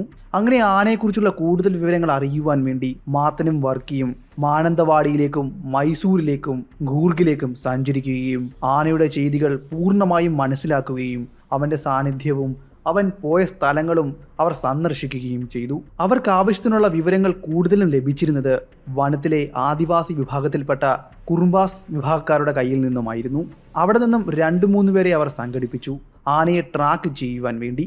അങ്ങനെ അവരുടെ സഹായത്താൽ മാനന്തവാടിയിലും മൈസൂരും അവർ ആനയെ ട്രാക്ക് ചെയ്ത് മാസങ്ങളോളം അലഞ്ഞു നടന്നു. എന്നിട്ടൊന്നും അവർക്ക് ആനയെ കാണുവാനോ പിടികൂടുവാനോ സാധിച്ചില്ല. എന്നാൽ ആന അവൻ്റെ കൊലപാതക പരമ്പരകൾ തുടർന്നുകൊണ്ടേയിരുന്നു. അങ്ങനെ ഒരു ദിവസം മാത്തനും വർക്കിയും കുറ്റിക്കാടുകൾക്കിടയിലൂടെയും മരങ്ങൾ വളർന്നു നിൽക്കുന്ന സ്ഥലങ്ങൾക്കിടയിലൂടെയും അരുവികളും താണ്ടി ചതുപ്പുകളും താണ്ടി ആനയുടെ കാൽപ്പാടുകൾ തിരഞ്ഞ് ആനയുടെ ട്രാക്ക് തേടി നടന്നു. അങ്ങനെ അവസാനം അവരൊരു ആനയുടെ ട്രാക്കിന്റെ സമീപത്ത് എത്തിച്ചേർന്നു. ആ ട്രാക്ക് പിന്തുടർന്ന് അവർ എത്തിച്ചേർന്നത് കബിനി നദിയുടെ തീരത്തേക്കായിരുന്നു. അവിടെ എത്തിയപ്പോൾ അവർക്ക് മനസ്സിലായത് അവർ ലക്ഷ്യം വെച്ച് വന്ന കാട്ടാന ഇവനായിരുന്നില്ല എന്നതാണ്. കാരണം ആ കാൽപ്പാട് ചെന്ന് അവസാനിച്ചിരിക്കുന്നത് ആനക്കൂട്ടങ്ങൾക്കിടയിലേക്കാണ്. ഒരിക്കലും ഈ കൊലയാന ആനക്കൂട്ടങ്ങൾക്കിടയിൽ കണ്ടതായി ആരും ഇതുവരെ പറഞ്ഞിട്ടില്ല. അതിനാൽ തന്നെ ഇതിലുള്ളത് ആ കാട്ടാന ആയിരിക്കില്ല എന്ന് അവർ ഉറപ്പിച്ചു. വീണ്ടും ആഴ്ചകൾ കഴിഞ്ഞു. അങ്ങനെ ഒരു ദിവസം അവർ മൈസൂരിലെ വനങ്ങളിലൂടെ തൻ്റെ ട്രാക്കർമാരെയും സംഘടിപ്പിച്ചുകൊണ്ട് ആനയെ തിരക്കി നടന്നു. അങ്ങനെ അതിനെ തിരക്കി നടക്കുന്നതിനിടയിൽ അവർക്കൊരു കാര്യം മനസ്സിലാക്കുവാൻ സാധിച്ചു. പുലർച്ചെ അവിടെ അടുത്തുള്ള ഒരു ഗ്രാമത്തിൽ ആനയുടെ സാന്നിധ്യം ഉണ്ടായിരുന്നു എന്നതായിരുന്നു ആ വാർത്ത. പിന്നെ ഒട്ടും സമയം പാഴാക്കിയില്ല. 5 മൈലുകൾക്കപ്പുറമുള്ള ആ ഗ്രാമത്തിലേക്ക് അവർ പുറപ്പെട്ടു. സംഭവത്തെപ്പറ്റി കൂടുതൽ അവർ അന്വേഷിച്ചു, കണ്ടെത്തുവാനും ശ്രമിച്ചു. അങ്ങനെ അവർക്ക് ആദ്യമായി ആ കാട്ടാനയുടെ എന്ന് പറയുവാനുള്ള പുതിയ ട്രാക്കുകൾ അവർ കണ്ടെത്തി. അങ്ങനെ ആ ട്രാക്കുകൾ പിന്തുടർന്ന് അവർ യാത്ര തിരിച്ചു. ആ ട്രാക്ക് ഇപ്പോൾ ലക്ഷ്യം വെച്ച് പോകുന്നത് മാനന്തവാടി ഭാഗത്തേക്കായിരുന്നു. അതിൽ നിന്നും അവർക്കൊരു കാര്യം ഉറപ്പായി. ഇനിയും അവൻ്റെ സാന്നിധ്യം ഉണ്ടാകാൻ പോകുന്നത് മാനന്തവാടിക്കടുത്തുള്ള ഏതെങ്കിലും ഒരു വനങ്ങളിലും അല്ലെങ്കിൽ അതിനടുത്തുള്ള ഏതെങ്കിലും ഒരു ഗ്രാമത്തിലുമായിരിക്കാം. അവർ അവരുടെ വേഗത കൂട്ടി. മറ്റ് കാട്ടുവഴിയിലൂടെയെല്ലാം കടന്ന് അവർ ആന വരുന്നതിനേക്കാൾ മുന്നേ അവർ മാനന്തവാടിയിൽ എത്തിച്ചേർന്നു. അവിടെ ഒരു ഗ്രാമത്തിൽ എത്തുകയും അവിടുത്തെ ഗ്രാമീണരുടെ കാര്യങ്ങൾ ബോധിപ്പിക്കുകയും ചെയ്തു. 2-3 ദിവസത്തേക്ക് വനത്തിലേക്ക് ആരും പോകരുത് എന്നതായിരുന്നു അവരുടെ നിർദ്ദേശം. അത് അക്ഷരം പ്രതി പാലിക്കുവാൻ അവിടുത്തെ ഗ്രാമീണർ തയ്യാറാകുകയും ചെയ്തു. പിന്നീട് അവർ ചെയ്തത് മാനന്തവാടിക്കടുത്തുള്ള വനപ്രദേശത്തിലെ ആദിവാസി ഊരിലേക്ക് പോകുകയായിരുന്നു. അവിടേക്ക് എത്തിച്ചേരുകയും ഈ വിവരം തന്നെ അവർക്ക് നൽകുകയും ചെയ്തു. അങ്ങനെ കാര്യങ്ങളെല്ലാം ബോധിപ്പിച്ചുകൊണ്ട് നിൽക്കുന്ന സമയം വനത്തിലേക്ക് കാട്ടുകിഴങ്ങുകൾ ശേഖരിക്കുവാൻ പോയ കുറച്ചുപേർ അവിടേക്ക് മടങ്ങിയെത്തിയിരുന്നു. അവർ മടങ്ങിയെത്തിയത് മറ്റൊരു വാർത്ത കൊണ്ടായിരുന്നു. അവർ മടങ്ങി വരുന്ന വഴിയിൽ ദൂരെ നിന്നും കാട്ടാനയെ കണ്ടു എന്ന വാർത്തയായിരുന്നു അറിയിച്ചത്. അതൊരു നല്ലൊരു സൂചനയായി വർക്കിക്കും മാത്തനും തോന്നി. ഉറപ്പായും ഇന്ന് രാത്രിയിൽ അല്ലെങ്കിൽ ഇന്ന് വൈകുന്നേരം അവൻ്റെ ആക്രമണം ഈ ഊരിൽ ഉണ്ടാകും എന്നതായിരുന്നു എന്നൊരു നിഗമനത്തിൽ അവർ എത്തിച്ചേർന്നു. അതിൻ്റെ ഭാഗമായിരിക്കണം അവർ ആദിവാസി ഊരിൽ ചുറ്റിക്കറങ്ങുകയും അവിടെ അവർക്ക് പതുങ്ങിയിരിക്കുവാൻ പറ്റിയ സ്ഥലങ്ങൾ കണ്ടെത്തുകയും ചെയ്തത്. ഏതുവഴി ആ കൊലയാന ആദിവാസി ഊരിലേക്ക് പ്രവേശിച്ചാലും അവനെ കാണുവാനും അതുപോലെ അവിടെ നേരെ നിറയൊഴിക്കുവാനും സാധിക്കണം. അങ്ങനെ ഒരു സ്ഥലം കണ്ടെത്തുകയായിരുന്നു അവർ ആദ്യം ചെയ്തത്. അങ്ങനെ അവരൊരു സ്ഥലം കണ്ടെത്തുകയും ഇരുവശങ്ങളിലായും അവർ മറഞ്ഞിരിക്കുകയും ചെയ്തു. കാട്ടാന വരുന്ന വിവരം അറിയിക്കുവാൻ വേണ്ടി 2-3 ആദിവാസികൾ ദൂരെയുള്ള മരങ്ങളിലും സ്ഥാനമുറപ്പിച്ചു. കാട്ടാനെ ദൂരെ നിന്ന് കാണുകയാണെങ്കിലോ അവന്റെ സാന്നിധ്യം അറിയുകയാണെങ്കിലോ അപ്പോൾ തന്നെ ഒരു സിഗ്നൽ നൽകണമെന്നായിരുന്നു അയാൾ അവരോട് പറഞ്ഞത്. അതിൻ പ്രകാരം അവർ വനങ്ങളിലെ പല മരങ്ങളിലായി സ്ഥാനമുറപ്പിച്ചു. സൂക്ഷ്മമായി നിരീക്ഷിച്ചു. നേരം പതിയെ ഇരുട്ടുവാൻ തുടങ്ങി. എങ്കിലും പൂർണ്ണമായ ഇരുട്ട് വനത്തിലേക്ക് കടന്നു വന്നിരുന്നില്ല. അപ്പോൾ അവൻ ആ കറുത്ത രൂപത്തോടു കൂടിയ മരണത്തിന്റെ പ്രതിരൂപം അവരുടെ ഊര് ലക്ഷ്യമാക്കി നടന്നു വരുന്നത് മരത്തിന് മുകളിൽ ഇരുന്നു കൊണ്ട് ഒരു ആദിവാസി യുവാവ് കാണുകയും അയാൾ സിഗ്നൽ നൽകുകയും ചെയ്തു. അയാൾ സിഗ്നൽ നൽകിയത് പ്രകാരം കാട്ടാന ഇപ്പോൾ നടന്നു വന്നുകൊണ്ടിരിക്കുന്നത് അവർക്ക് അഭിമുഖമായാണ്. എല്ലാവരും നിശബ്ദമായി അവരവരുടെ കുടിലിലേക്ക് പൊയ്ക്കോളുവാൻ വർക്കിയും മാത്തനും പറഞ്ഞു. അതിനുശേഷം അവർ 10 അടി അകലത്തിൽ 2 മരങ്ങൾക്ക് പിന്നിലായി മറഞ്ഞിരുന്നു. അവരുടെ തോക്കുകൾ റീലോഡ് ചെയ്തു. കൊലയാന അവരുടെ ഊരിലേക്ക് അടുക്കും തോറും അവൻ്റെ ദൂരം മനസ്സിലാക്കുന്ന രീതിയിലുള്ള സിഗ്നൽ നൽകുവാൻ അവിടുത്തെ ആളുകളോട് അവർ പറഞ്ഞിരുന്നു. അതിന് പ്രകാരം അവർ ഓരോ സിഗ്നലുകൾ നൽകിക്കൊണ്ടേയിരുന്നു. അങ്ങനെ കൊലയാനയും ആ ഊരും തമ്മിലുള്ള ദൂരം ഏകദേശം 40 അടിയായി കുറഞ്ഞു. നേരം പതിയെ ഇരുട്ടി തുടങ്ങി. രാത്രിയുടെ കട്ടി പതിയെ കൂടുവാനും, രാത്രിയുടെ കട്ടി വല്ലാതെ കൂടിയാൽ ആനയെ കണ്ടെത്തി കൊല്ലുക എന്നത് അല്പം പ്രയാസകരമായിരിക്കാം. 40 അടി അകലെ വന്നിട്ട് ആന അല്പനേരം അവിടെ തികഞ്ഞ നിശബ്ദതയിൽ നിന്നു. വളരെ വ്യക്തമായി ഞങ്ങൾക്കിപ്പോൾ അവനെ കാണുവാൻ സാധിക്കും. ഞങ്ങളിൽ നിന്നും ഏകദേശം 40 അടി അകലത്തിൽ അത്യാവശ്യം വലിപ്പമേറിയ നല്ല കറുത്ത നിറത്തോടു കൂടിയ രൂപം, വളഞ്ഞു നീണ്ട കൊമ്പുകൾ പരസ്പരം മുറിച്ചു കിടക്കുന്നു. അതിമനോഹരമായ ലക്ഷണമൊത്ത ഒരു കൊമ്പൻ തന്നെയായിരുന്നു അവൻ. പിന്നീട് അവൻ്റെ സ്ഥാനത്ത് നിന്നും യാതൊരു ചലനവും കണ്ടില്ല. എന്താണ് സംഭവിക്കുന്നതെന്ന് ആർക്കും മനസ്സിലായില്ല. കാറ്റിപ്പോൾ വീശുന്നത് ഞങ്ങളുടെ ഭാഗത്തു നിന്നും അവൻ്റെ ഭാഗത്തേക്കാണ്. അതായത് ഞങ്ങളുടെ സാന്നിധ്യം അവൻ തിരിച്ചറിഞ്ഞിരിക്കുന്നു. ഇനിയും ഏത് നിമിഷവും ഒരാക്രമണം ഉണ്ടായേക്കാം. പിന്നെ പതിയെ അവൻ മുന്നിലേക്ക് നടന്നെടുക്കുവാൻ തുടങ്ങി. ഏകദേശം 20 അടി കൂടി അവൻ നടന്നു കാണണം. അതായത് ഞങ്ങളും അവനും തമ്മിലുള്ള അകലം വെറും 20 അടിയായി കുറഞ്ഞു. പിന്നീട് എല്ലാം വളരെ വേഗമായിരുന്നു. അവൻ്റെ തുമ്പിക്കൈ അവൻ മുകളിലേക്ക് ഉയർത്തി തല കുലുക്കി ഉച്ചത്തിലൊന്നലറി. അപ്പോൾ കാടൊന്ന് പ്രകമ്പനം കൊണ്ടു. അവൻ കൊമ്പുകൾ കുലുക്കി അവൻ അവിടെ നിന്നും ചാർജ് ചെയ്ത് ഓടി വന്നു. പക്ഷെ അത് എനിക്ക് നേരെ ആയിരുന്നില്ല, മാത്തനിരുന്നിരുന്ന മരത്തിന് നേരെയായിരുന്നു. അപ്രതീക്ഷിതമായ ആ നീക്കം കണ്ട് ഞാനും മാത്തനും ഒന്ന് പതറി. എങ്കിലും മനസ്സ് തളരാതെ എൻ്റെ മനസാന്നിധ്യം ഞാൻ തിരിച്ചു പിടിച്ചു. അവിടെ നേരെ എൻ്റെ റൈഫിൾ ചൂണ്ടി നിന്നു. എന്നാൽ മാത്തൻ്റെ കാര്യം അങ്ങനെ ആയിരുന്നില്ല. അവനാകെ പതറിപ്പോയി, പിരണ്ട് വിളറി. എന്തു ചെയ്യണമെന്നറിയാതെ അവൻ സ്തംഭിച്ചു നിന്നു. അപകടത്തിൻ്റെ ഗുരുതരാവസ്ഥ എനിക്ക് ബോധ്യപ്പെട്ടു. ഇനി ഒട്ടും വൈകിക്കൂടാ. ഞാൻ എൻ്റെ കാഞ്ചിയിൽ വിരൽ വെച്ചു. തോക്കിൻ്റെ കുഴൽ അവൻ്റെ മസ്തകത്തിന് നേരെ ചൂണ്ടി. അവനിപ്പോൾ ചാർജ് ചെയ്ത് ഓടി വരികയാണ്. അവൻ ഏതാണ്ട് 8 അടി കൂടി ചാർജ് ചെയ്ത് ഓടി വന്നപ്പോഴേക്കും എൻ്റെ റൈഫിൽ ശബ്ദിച്ചു. എൻ്റെ നാടൻ തോക്കിൽ നിന്നുമുള്ള നാടൻ തിര അവൻ്റെ മസ്തകത്തിലേക്ക് തറച്ചു കയറി. എൻ്റെ നാടൻ തോക്കിൽ നിന്നും ഉണ്ടായ വിസ്ഫോടനത്തിൽ കാട് ഒന്നു കിടുങ്ങി. ചാർജ് ചെയ്ത് ഓടി വന്ന ആന മുന്നോട്ടാഞ്ഞ് നിലം കുത്തി മാത്തൻ മറഞ്ഞിരുന്ന മരത്തിൻ്റെ കീഴിലേക്ക് വന്ന് ചരിഞ്ഞു വീണു. എന്താണ് സംഭവിച്ചതെന്ന് മനസ്സിലാക്കാതെ മാത്തൻ സ്തംഭിച്ച് നിന്ന സമയം ഞാൻ അവനരികിലേക്ക് ചെന്നു. അവൻ്റെ നാടൻ തോക്ക് വാങ്ങിച്ചു. പൂർണ്ണമായും ജീവൻ അറ്റുപോകാത്ത ആനയുടെ മസ്തകത്തിലേക്ക് അവൻ്റെ തോക്കിൽ നിന്നുമുള്ള ഒരു തിര കൂടി ഞാൻ പായിച്ചു. അതോടെ അവൻ്റെ ജീവൻ പൂർണ്ണമായും അവൻ്റെ ശരീരം വിട്ടകന്നു. ഞാൻ ആനയുടെ ശരീരം ഒന്ന് പരിശോധിച്ചു. ആനയുടെ ശരീരത്തിൻ്റെ പിൻഭാഗത്തായി എനിക്ക് ആ മുറിവ് കാണുവാൻ സാധിച്ചു. ആ മുറിവിൽ ഒടിഞ്ഞിരിക്കുന്ന ഒരു കുന്തത്തിൻ്റെ അവശിഷ്ടവും. ആ മുറിവ് ഇതുവരെ കരിഞ്ഞിട്ടില്ല. അത് പഴുത്ത് ഒരു വലിയ വ്രണം പോലെയായിത്തീർന്നു. ഒരു പക്ഷേ അതിൽ നിന്നുള്ള വേദനയായിരിക്കാം അവന് മനുഷ്യനോടുള്ള പകയും വിദ്വേഷവും വളർത്തിയത്. അങ്ങനെ മാനന്തവാടിയെയും മൈസൂരിനെയും അതുപോലെ കൂർഗിനെയും അവിടുത്തെ ഗ്രാമങ്ങളെയും ആദിവാസി ഊരുകളെയും ഭയപ്പെടുത്തിയ, നിരവധി പേരെ മരണത്തിലേക്ക് തള്ളിവിട്ട കൊലയാളിയെ എന്നേക്കുമായി പറഞ്ഞയച്ചിരിക്കുന്നു.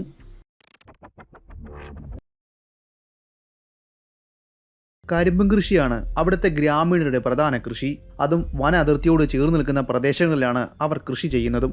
വനത്തിൽ നിന്നുമുള്ള വന്യജീവികൾ അവരുടെ കൃഷിസ്ഥലത്തെയും ഗ്രാമത്തെയും ആക്രമിക്കാറുണ്ടെങ്കിലും അതെല്ലാം സ്വാഭാവികമായി സംഭവിക്കുന്ന പ്രകൃതിയുടെ ലീലാവിലാസമായാണ് അവിടുത്തെ ഗ്രാമീണർ കണക്കാക്കിയിരുന്നത്. എന്നാൽ ഒരിക്കൽ കൊല്ലകൽ മലനിരകളിൽ നിന്നും ഒരു കൂട്ടം ആനകൾ അവരുടെ കൃഷിസ്ഥലത്തെ ആക്രമിച്ചു. ഒരു പ്രാവശ്യമായിരുന്നില്ല കാട്ടാനക്കൂട്ടങ്ങൾ അവരുടെ കൃഷിസ്ഥലത്തെ ആക്രമിച്ചത്. പലതവണ അത് ആവർത്തിച്ചുകൊണ്ടിരുന്നു. അവിടുത്തെ ഗ്രാമീണർക്ക് അതിൽ വൻതോതിലുള്ള കൃഷിനാശമാണ് സംഭവിച്ചത്. ഇത് ഒരു ഗ്രാമത്തിലെ മാത്രം കണക്കായിരുന്നില്ല. വന അതിർത്തിയോട് ചേർന്ന് നിൽക്കുന്ന എല്ലാ ഗ്രാമങ്ങളുടെയും അവസ്ഥ ഇത് തന്നെയായിരുന്നു. അങ്ങനെ ആനകളുടെ ശല്യം പെരുകിയതോടെ കോയമ്പത്തൂർ ജില്ലാ കളക്ടർക്ക് പരാതിയുടെ ഒരു ഒഴുക്ക് തന്നെയാണ് നേരിടേണ്ടി വന്നത്. ആനകൾ കൃഷിയിടത്തിലേക്ക് കൂട്ടത്തോടെ എത്തി കൃഷികൾ നശിപ്പിക്കുന്നത് കൊണ്ട് തന്നെ അവയെ പിടിക്കുവാൻ വേണ്ടി വാരിക്കുഴി ഒരുക്കുന്നതോ അവയെ വെടിവെച്ചു കൊല്ലുന്നതോ പ്രായോഗികമായിരുന്നില്ല.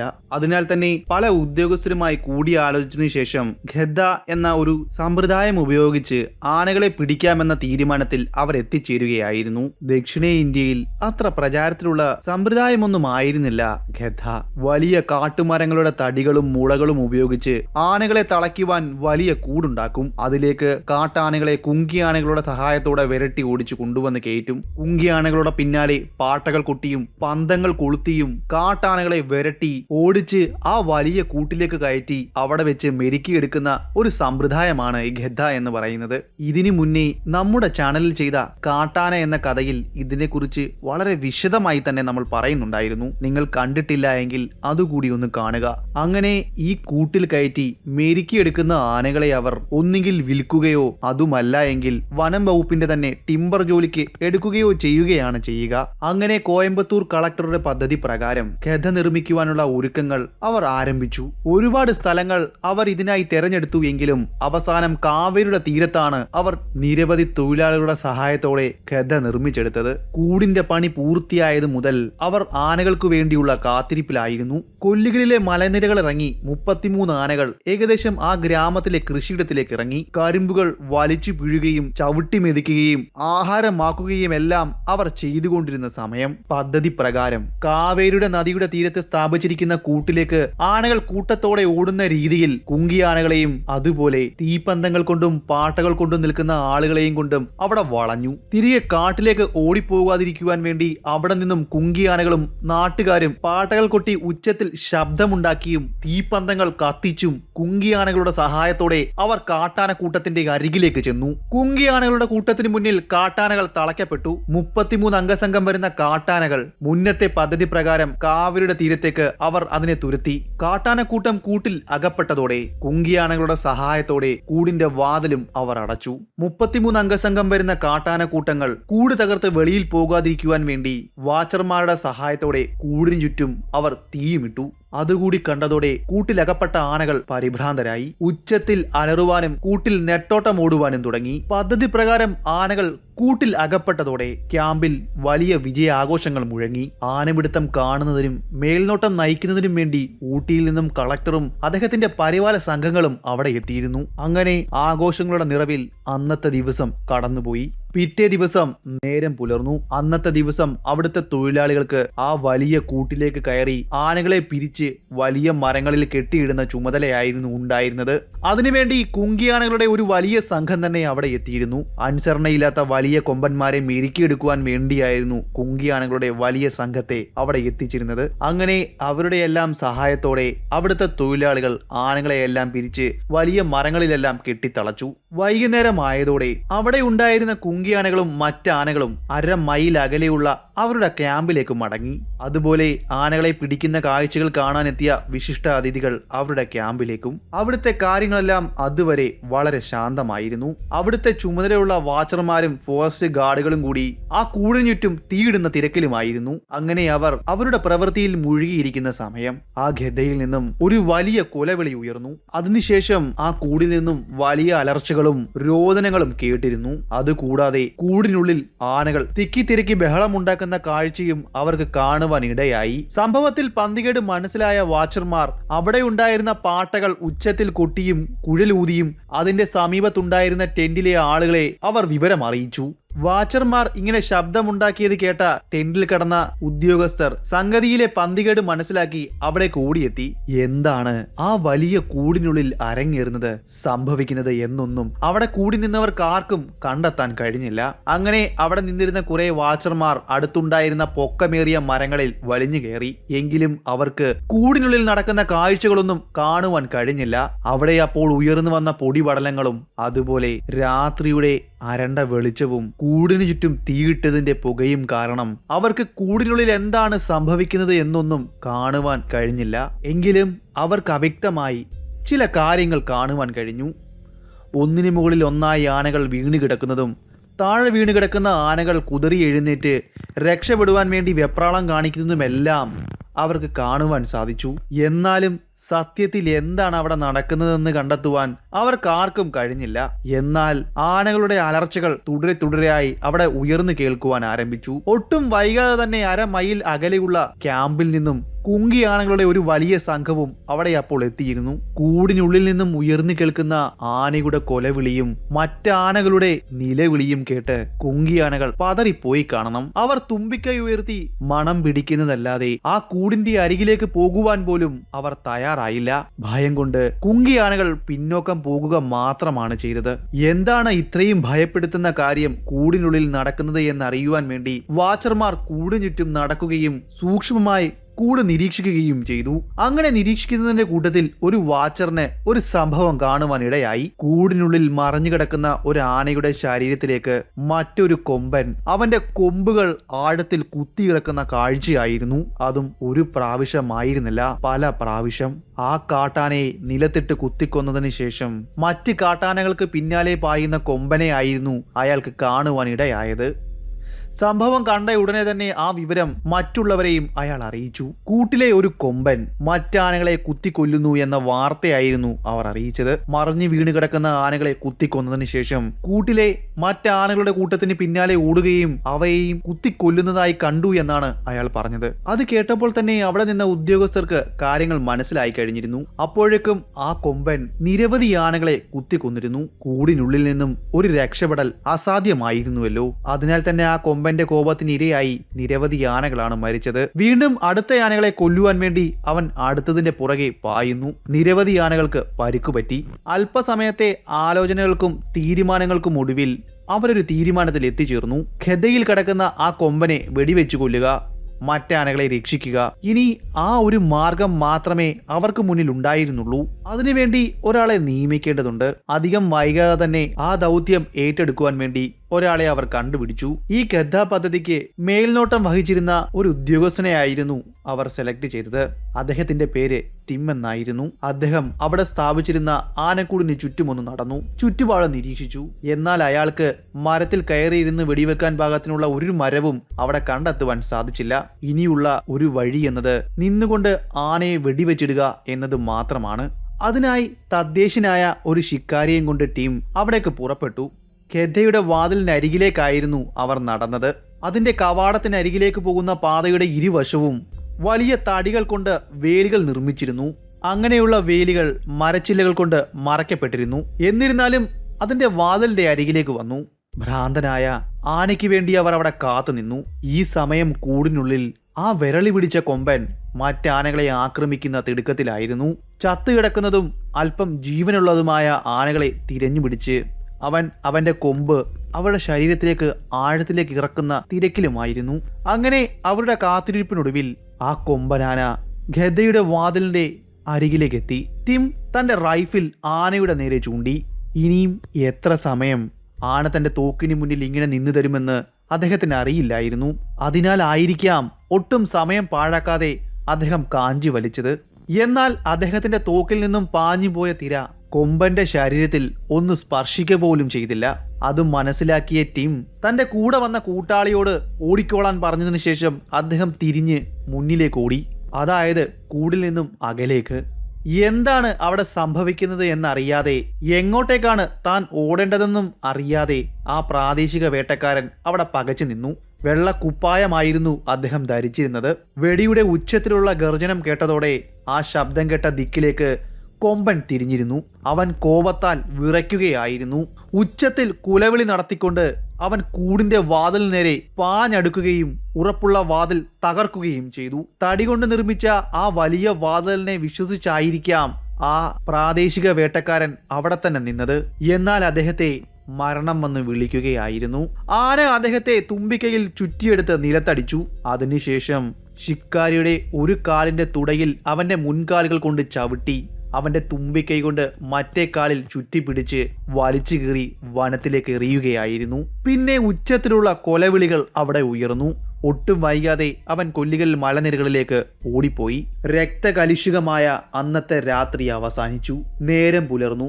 വെളിച്ചം ആ പ്രദേശത്തിലേക്ക് വീണപ്പോൾ അവർക്ക് കാണുവാൻ കഴിഞ്ഞത് അവിടെ ഇവിടെയായി തളം കെട്ടിക്കിടക്കുന്ന രക്തവും കൂടിനുള്ളിൽ ചത്തുകൂടിക്കിടക്കുന്ന ആനകളുടെ ശവശരീരങ്ങളുമായിരുന്നു. അങ്ങനെ കൂടിനുള്ളിൽ ചത്തുകിടക്കുന്ന ആനകളുടെ ശരീരം പരിശോധിച്ച് അവർക്ക് കാണുവാൻ സാധിച്ചത് ആനകളുടെ ശരീരത്തിൽ നിരവധി തവണ കൊമ്പുകൾ കയറിയിരിക്കുന്നതും അതുപോലെ അവരുടെ ആന്തരിക അവയവങ്ങൾ പുറത്തേക്ക് ചാടിക്കിടക്കുന്നതുമാണ്. അങ്ങനെ ആനകളുടെ ശവകൂമ്പാരത്തിനിടയിൽ നിന്നും അവർക്ക് ഗുരുതരമായി പരിക്ക് പറ്റിയ ജീവൻ നഷ്ടപ്പെടാത്ത 2 ആനകളെ കണ്ടെത്തുവാൻ സാധിച്ചു. ബാക്കിയെല്ലാം ആ കൊമ്പന് ഇരയായി. അതിൽ തന്നെ നല്ല വലിപ്പമുള്ള 3 കൊമ്പന്മാരും പെടും. 32 ആനകൾ വരുന്നതിൽ വെറും 2 ആനകൾ മാത്രമാണ് രക്ഷപ്പെട്ടത്. ഒരു മനുഷ്യജീവൻ ഉൾപ്പെടെ ബാക്കി 30 ആനകളെയും ആ കൊമ്പൻ അതിക്രൂരമായി കൊന്നു. അതുമാത്രമല്ല, ആ വിരളി പിടിച്ച ആന അവിടെ അന്നുണ്ടാക്കിയ സാമ്പത്തിക നഷ്ടവും വളരെ വലുതായിരുന്നു. ഗദ നിർമ്മിക്കുവാൻ വേണ്ടി മറ്റാനകളെ ലേലത്തിൽ വിൽക്കുമ്പോൾ കിട്ടുന്ന ലാഭം എല്ലാം കൂടി ഏകദേശം 500,000 രൂപയോളം വരും. ഇതെല്ലാം ആ കൊമ്പൻ ഒറ്റ രാത്രി കൊണ്ട് നശിപ്പിച്ചിരിക്കുന്നു.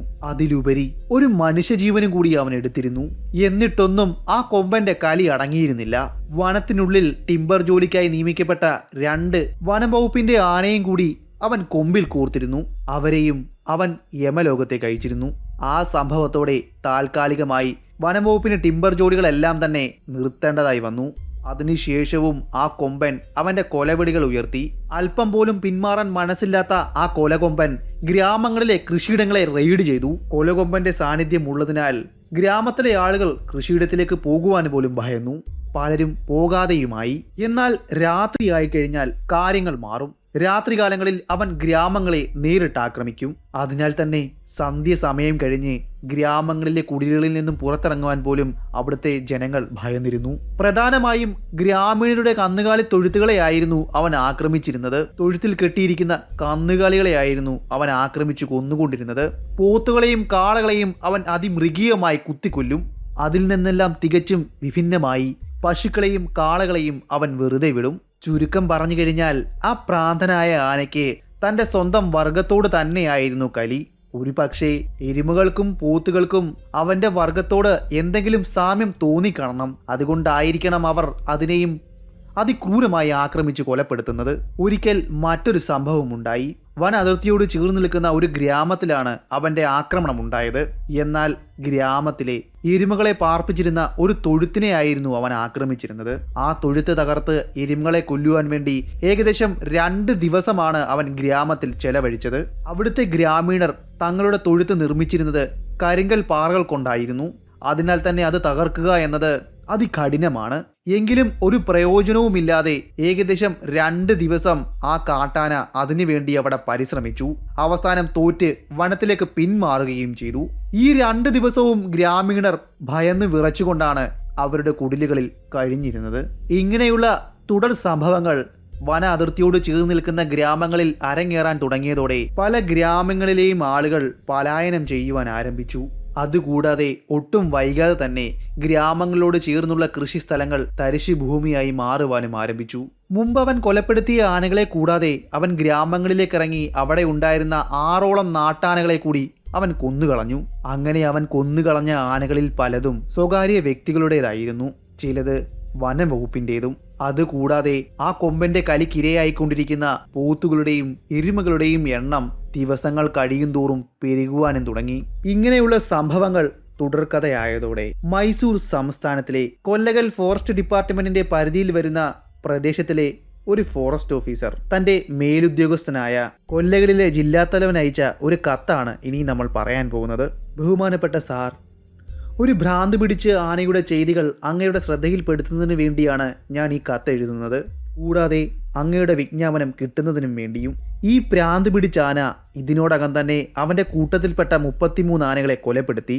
അതുകൂടാതെ അവൻ ദിനംപ്രതി ഗ്രാമങ്ങളെ ആക്രമിക്കുകയും അവിടെയുള്ള എരുമകളെയും പോത്തുകളെയും കൊല്ലുകയും ചെയ്യുന്നു. അത്ഭുതമെന്ന് പറയട്ടെ, അവൻ പശുക്കളെയും കാളകളെയും വെറുതെ വിടുന്നു. ഈ പ്രസ്തുത പ്രതിയായ ആന മനുഷ്യരെ ആക്രമിച്ചത് വളരെ ചുരുക്കമാണെങ്കിലും അവനെ ഭയന്ന് ഇവിടുത്തെ കൂലിക്കാരും നാട്ടുകാരും കുടിൽ നിന്ന് പുറത്തിറങ്ങുവാൻ പോലും ഭയക്കുന്നു. അതുമൂലം വനത്തിനുള്ളിലെ ടിമ്പർ ജോലികളും ഫയർലൈൻ ജോലികളും നിർത്തിവെക്കേണ്ടതായും വന്നു. ഇതിനൊരു പരിഹാരം കാണണമെങ്കിൽ ഈ ഭ്രാന്ത് പിടിച്ച ആനയെ വെടിവെച്ച് കൊല്ലുവാനുള്ള ഉത്തരവ് അങ്ങ് പുറപ്പെടുവിപ്പിക്കണമെന്ന് ഞാൻ താഴ്മയായി അപേക്ഷിക്കുന്നു. ഇങ്ങനെയുള്ള പല കത്തുകളും അവിടുത്തെ മേലുദ്യോഗസ്ഥർക്ക് ദിനം പ്രതി എന്ന പോലെ കിട്ടുവാൻ തുടങ്ങി. അതിനെ തുടർന്ന് സമ്മർദ്ദത്തിലായതോടെ ഭ്രാന്തൻ ആനയെ വെടിവെച്ച് കൊല്ലുവാനുള്ള ഉത്തരവ് ഗവൺമെന്റ് ഇറക്കി. അതിന്റെ കൂടെ അവനെ കൊല്ലുന്നവനുള്ള ഭീമമായ പാരിതോഷികവും പ്രഖ്യാപിച്ചു. ഇത്രയും വലിയ പാരിതോഷികത്തിൽ ആകൃഷ്ടരായി പല വേട്ടക്കാരും ആനയെ വെടിവെച്ച് കൊല്ലുവാൻ വേണ്ടി ആ പ്രദേശത്തേക്ക് എത്തിയിരുന്നു. എന്നാൽ അവർക്കൊന്നും ആനയുടെ വെല്ലുവിളികൾ അവസാനിപ്പിക്കുവാൻ കഴിഞ്ഞിരുന്നില്ല. അതിന് കാരണം ആനയുടെ പ്രത്യേകത തന്നെയാണ്. ആ ഭ്രാന്ത് പിടിച്ച എന്നാൽ അതിബുദ്ധിമാനായ ആന ഒരു ഗ്രാമത്തെ ആക്രമിച്ചു കഴിഞ്ഞാൽ, ആ ഗ്രാമത്തിലെ എരുമകളെ കൊന്നുകഴിഞ്ഞാൽ പിന്നീട് അവന്റെ ആക്രമണം അടുത്തതുണ്ടാകുക ആ ഗ്രാമത്തിൽ നിന്നും ഏകദേശം 30-40 മൈൽ അകലെയുള്ള മറ്റേതെങ്കിലും ഒരു ഗ്രാമത്തിലായിരിക്കും. അതും മാത്രമായിരുന്നില്ല ആനയെ പിടിക്കുവാൻ അവർക്ക് തടസ്സമായി നിന്നത്.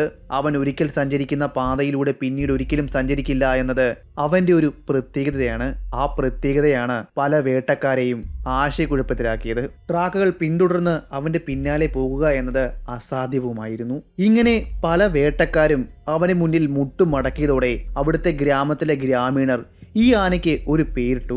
ആനപ്പെയ് എന്നായിരുന്നു അവർ വിളിച്ചിരുന്നത്. ആനപ്പെയ് എന്ന് പറഞ്ഞാൽ ആനയുടെ പ്രേതം എന്നാണ്. ഈ ആന ഒരു ദുരാത്മാവാണെന്ന് അവിടുത്തെ ഗ്രാമീണർ വിശ്വസിച്ചു. അവർ ഭയന്നിരുന്നു. ഗ്രാമത്തിലെ പലരും ഈ ആനയുടെ കയ്യിൽ നിന്നും രക്ഷ നേടുവാൻ വേണ്ടി പല പൂജകളും പല കർമ്മങ്ങളും നടത്തി. അതിൽ കുരുതികൾ വരപ്പെടും. ഈ സംഭവങ്ങളെല്ലാം അറിഞ്ഞായിരിക്കാം വയനാട്ടിൽ നിന്നും വളരെ പ്രശസ്തനായ ആനവേട്ടക്കാരനായ ക്യാപ്റ്റൻ ഗോഡ്ഫ്രെ ആനയുടെ ശല്യമുള്ള ഗ്രാമങ്ങളിലൊക്കെ എത്തുന്നതും ആനയെ വേട്ടയാടുവാൻ വേണ്ടി ഏകദേശം 1 മാസക്കാലം ചെലവഴിക്കുന്നതും. എന്നാൽ കടുത്ത നിരാശ മാത്രമായിരുന്നു അദ്ദേഹത്തിനും ആ കാട്ടാന സമ്മാനിച്ചത്. മനുഷ്യരെക്കാൾ തന്ത്രശാലിയായ ഒരു ആനയാണ് ഇത് എന്ന് ഇപ്പോൾ നിങ്ങൾക്ക് മനസ്സിലായി കാണുമല്ലോ. എന്നാൽ പല ഗ്രാമങ്ങളിലായി ആനയുടെ ശല്യം ദിനം പ്രതി പെരുകി വന്നു. അങ്ങനെ ഒടുവിൽ ഈ ആനയെ വകവരുത്തുവാൻ വേണ്ടി തിയോബാൾഡ് എന്ന ഒരാളെ ഗവൺമെന്റ് ഈ ദൗത്യത്തിനായി നിയോഗിച്ചു. മദ്രാസ് ഗവൺമെന്റിന്റെ കെദ്ദ ഓപ്പറേഷന്റെ മേധാവിയും പ്രശസ്ത ആനവേട്ടക്കാരനായ ജോർജ് സാൻഡേഴ്സണിന്റെ അസിസ്റ്റന്റ് ആയിരുന്നു തിയോബാൾഡ്. അദ്ദേഹത്തിന്റെ അരുമ ശിഷ്യൻ. അദ്ദേഹത്തെ പോലെ തന്നെ ഇയാളും പേരെടുത്ത ഒരു ആനവേട്ടക്കാരനായിരുന്നു. തന്നിൽ ഏൽപ്പിച്ചു തന്ന ദൗത്യം അദ്ദേഹം 2 കൈയും നീട്ടി സ്വീകരിച്ചു. ഇനിയും ബോൾഡായിട്ടാണ് നമ്മൾ കഥ മുന്നിലേക്ക് പോകാൻ പോകുന്നത്. അവിടേക്ക് എത്തിച്ചേർന്ന ഞാൻ അവിടെ ഉണ്ടായിരുന്ന തദ്ദേശികരായ വേട്ടക്കാരെ വിളിച്ചു വരുത്തി. അവരോട് കാര്യങ്ങൾ വിശദമായി ആരാഞ്ഞു. അവർ എന്തൊക്കെ പദ്ധതികളാണ് ആനയെ പിടിക്കുവാൻ വേണ്ടി തയ്യാറാക്കിയതെന്നും അതിൽ എന്തൊക്കെ പദ്ധതികളാണ് പരാജയപ്പെട്ടതെന്നും ഇനിയും എന്തെല്ലാം പദ്ധതികളാണ് ചെയ്യാൻ ഉദ്ദേശിക്കുന്നതെന്നും ഞാൻ അവരോട് ചോദിച്ചു മനസ്സിലാക്കി. ആനയ്ക്ക് പോത്തുകളോടും എരുമകളോടുമുള്ള വിരോധം മനസ്സിലാക്കിയ അവിടുത്തെ തദ്ദേശികരായ വേട്ടക്കാർ ഒരു പദ്ധതി തയ്യാറാക്കിയിരുന്നു. മേൽക്കൂരയില്ലാത്ത ഒരു കന്നുകാലി തൊഴുത്തിൽ അവർ എരുമകളെ കെട്ടി. അതിനുശേഷം അതിന്റെ അരികിലായി അവർ ഒരു കുഴി തുറന്ന് അവർ അതിൽ ഒളിച്ചിരുന്നു. കന്നുകാലികൾ അവർ ഇരിക്കുന്നതിന്റെ അരികിലേക്ക് വരാതിരിക്കുവാൻ വേണ്ടി അവർ ഇരിക്കുന്നതിന് ചുറ്റും ഒരു ചെറിയ വേലിയും അവർ കെട്ടിയിരുന്നു. ഇത്തരത്തിൽ ഏകദേശം 1 ആഴ്ച കാലമാണ് അവർ അവിടെ കാത്തിരുന്നത് ആനയ്ക്ക് വേണ്ടി. അതിനിടയിൽ ചാണകത്തിന്റെ ഗന്ധവും അവിടെയുള്ള പ്രാണികളുടെ കടിയുമേറ്റ് രാത്രിയെന്നോ പകലെന്നോ ഇല്ലാതെ അവർ ആനയ്ക്ക് വേണ്ടി കാത്തിരുന്നു. അങ്ങനെയുള്ള ഒരു ദിവസം രാത്രിയിൽ കന്നുകാലികൾ അസ്വസ്ഥമായി ശബ്ദമുണ്ടാക്കുന്നത് അവരുടെ ശ്രദ്ധയിൽപ്പെട്ടു.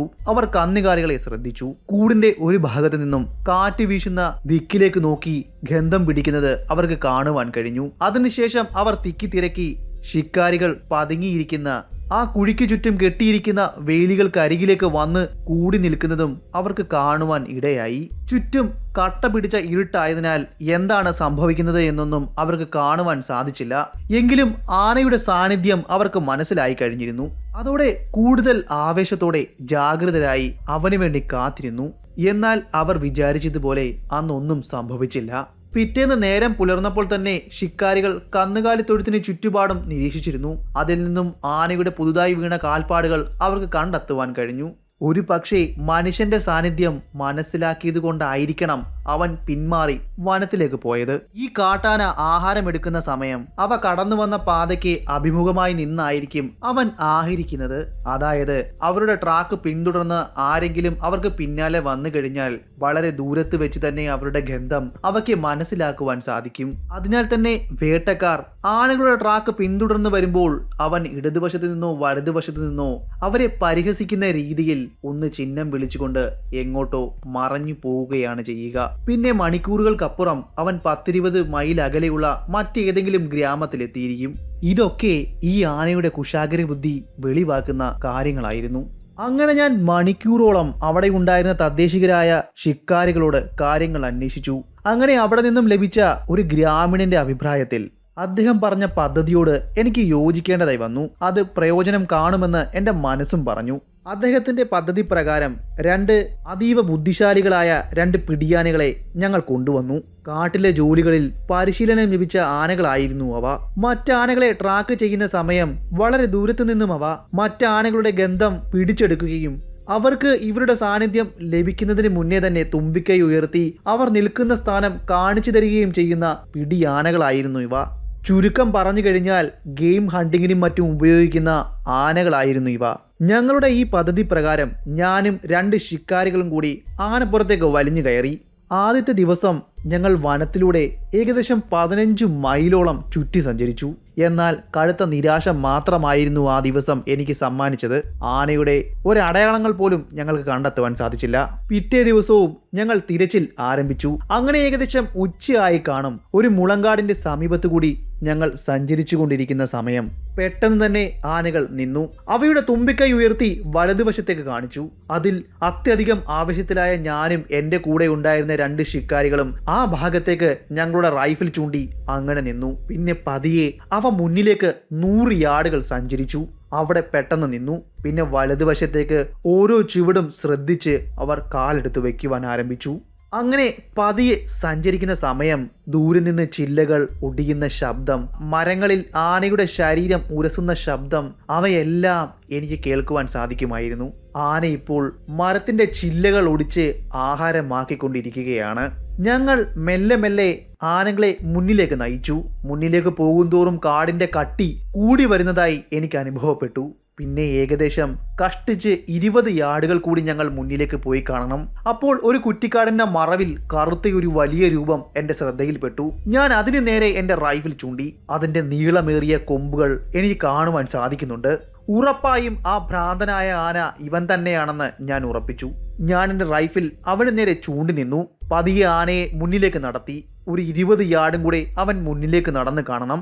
എന്നിട്ടും ആന ഞങ്ങളുടെ സാന്നിധ്യം തിരിച്ചറിഞ്ഞില്ല എന്ന് മനസ്സിലാക്കിയ ഞങ്ങൾ വീണ്ടും 10 യാർഡും കൂടി മുന്നിലേക്ക് വെപ്പിച്ചു. അങ്ങനെ എനിക്ക് മുന്നിൽ അങ്ങ് അകലത്തിൽ നിൽക്കുന്ന ആ കൊമ്പൻ എൻ്റെ റൈഫിലിന്റെ റേഞ്ചിനുള്ളിൽ വന്നു എന്ന് എനിക്ക് ബോധ്യമായി. ഞാൻ എൻ്റെ റൈഫിൽ അവന്റെ ചെവിയെ ലക്ഷ്യമാക്കി കാഞ്ചിയിൽ വിരൽ വെച്ച സമയം അവന്റെ പിന്നിൽ വളർന്നു നിൽക്കുന്ന കുറ്റിക്കാടിന്റെ മറവിൽ നിന്നും ഒരു കുട്ടിയാന മുന്നിലേക്ക് നടന്നു വരുന്നത് ഞാൻ കണ്ടു. അതിന് പിന്നാലെ അവന്റെ തള്ളയാനയും. അവർ പോകുന്നത് എതിർവശത്തേക്കാണ്. അവർക്ക് പിന്നാലെ അവരെ പിന്തുടർന്നുകൊണ്ട് അനേകം ആനകളും. അത് കണ്ടതോടെ ഞങ്ങൾക്ക് കാര്യം മനസ്സിലായി. ഞങ്ങൾ ഉദ്ദേശിച്ച ആന ഇവനല്ല, ഇത് കൂട്ടത്തിലെ ഏതോ ഒരു കൊമ്പനാണ്. ആ സംഭവം എനിക്ക് വളരെ വലിയ നിരാശയാണ് സമ്മാനിച്ചത്. ഞങ്ങൾ തിരികെ ഗ്രാമത്തിലേക്ക് മടങ്ങി. അങ്ങനെ ഞാൻ വിജയിക്കും എന്ന് കരുതിയ ആ പദ്ധതിയും പരാജയമായി. പിന്നെ അതുകൂടാതെ പല പദ്ധതികളും ഞങ്ങൾ ആസൂത്രണം ചെയ്തിരുന്നു, നടപ്പിലാക്കുകയും ചെയ്തു. എന്നാൽ അതെല്ലാം വൻ പരാജയമായിരുന്നു ഞങ്ങൾക്ക് സമ്മാനിച്ചത്. അങ്ങനെ ഞാൻ അവിടെ എന്ത് ചെയ്യണമെന്ന് ആലോചിച്ചു നിൽക്കുന്ന സമയമാണ് എൻ്റെ പഴയ ശോലക സുഹൃത്തുക്കളെ പറ്റി ഞാൻ ആലോചിച്ചത്, ചിന്തിച്ചത്. വനത്തിലെ തന്നെ ഏറ്റവും മികച്ച ട്രാക്കർമാരാണ് അവർ. ബിലിഗിരി രംഗൻസ് കുന്നുകളിലെ ചരിവുകളിൽ താമസിക്കുന്ന ആദിവാസി വർഗ്ഗക്കാരാണ് അവർ. കാടിന്റെ മക്കൾ. അവർക്ക് ആനകളെ ട്രാക്ക് ചെയ്യുന്നതിൽ പ്രത്യേക കഴിവാണ്. മുന്നേയുള്ള ഗദ്ദ ഓപ്പറേഷനുകളിൽ ഞങ്ങളുടെ കൂടെ ഉണ്ടായിരുന്ന ഒരു ഷോലക ഗ്രാമത്തിലെ തലവനായ ബൊമ്മഗൌഡ എന്ന ആദിവാസി മൂപ്പന്റെ സഹായം തേടുവാൻ ഞാൻ തീരുമാനിച്ചു. അതിനുവേണ്ടി അദ്ദേഹത്തിന്റെ അരികിലേക്ക് ഞാൻ ഒരാളെ പറഞ്ഞയച്ചു. എന്റെ സ്വീകരണ പ്രകാരം ബൊമ്മഗൌഡ ഞാൻ നിൽക്കുന്ന ഈ ഗ്രാമത്തിലേക്ക് എത്തുകയും ചെയ്തു. അവിടെ നടന്ന ഇതുവരെ ഉണ്ടായ സംഭവങ്ങളെല്ലാം ഞാൻ അദ്ദേഹത്തോട് വിവരിച്ചു കൊടുത്തു. കഥയെല്ലാം കേട്ട അദ്ദേഹം എനിക്കൊരു ഉറപ്പ് തന്നു. ഈ ഭ്രാന്ത് പിടിച്ച ആനയെ ഞാൻ നിങ്ങളുടെ അരികിലേക്ക് എത്തിച്ചു തരാം. അത് കേട്ടതും ഞാൻ ഒന്ന് ഞെട്ടി. എന്നെ കളിയാക്കിയാണ് അദ്ദേഹം സംസാരിച്ചതെന്ന് എനിക്ക് തോന്നി. ഞാൻ അദ്ദേഹത്തിനോട് തുറന്നു ചോദിക്കുകയും ചെയ്തു.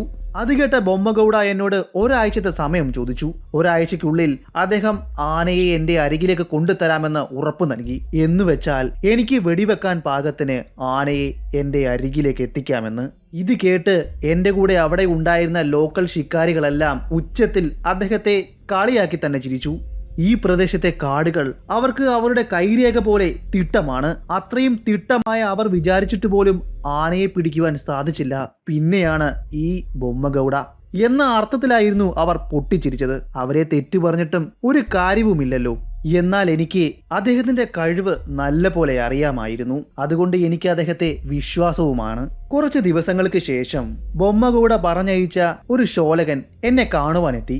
ഞാൻ ഇപ്പോൾ നിൽക്കുന്ന ക്യാമ്പിൽ നിന്നും ഏകദേശം 10 മൈൽ അകലെയുള്ള ഒരു കാട്ടരുവിയുടെ തീരത്ത് ക്യാമ്പ് ചെയ്യണമെന്നും ബൊമ്മഗൌഡ അവിടേക്ക് തിരികെ മടങ്ങി വരുന്നതുവരെ അവിടെ കാത്തിരിക്കണം എന്നുമായിരുന്നു ആ സന്ദേശം. ഈ പറഞ്ഞ സ്ഥലം ഒരു വരണ്ട അരുവിയാണ്.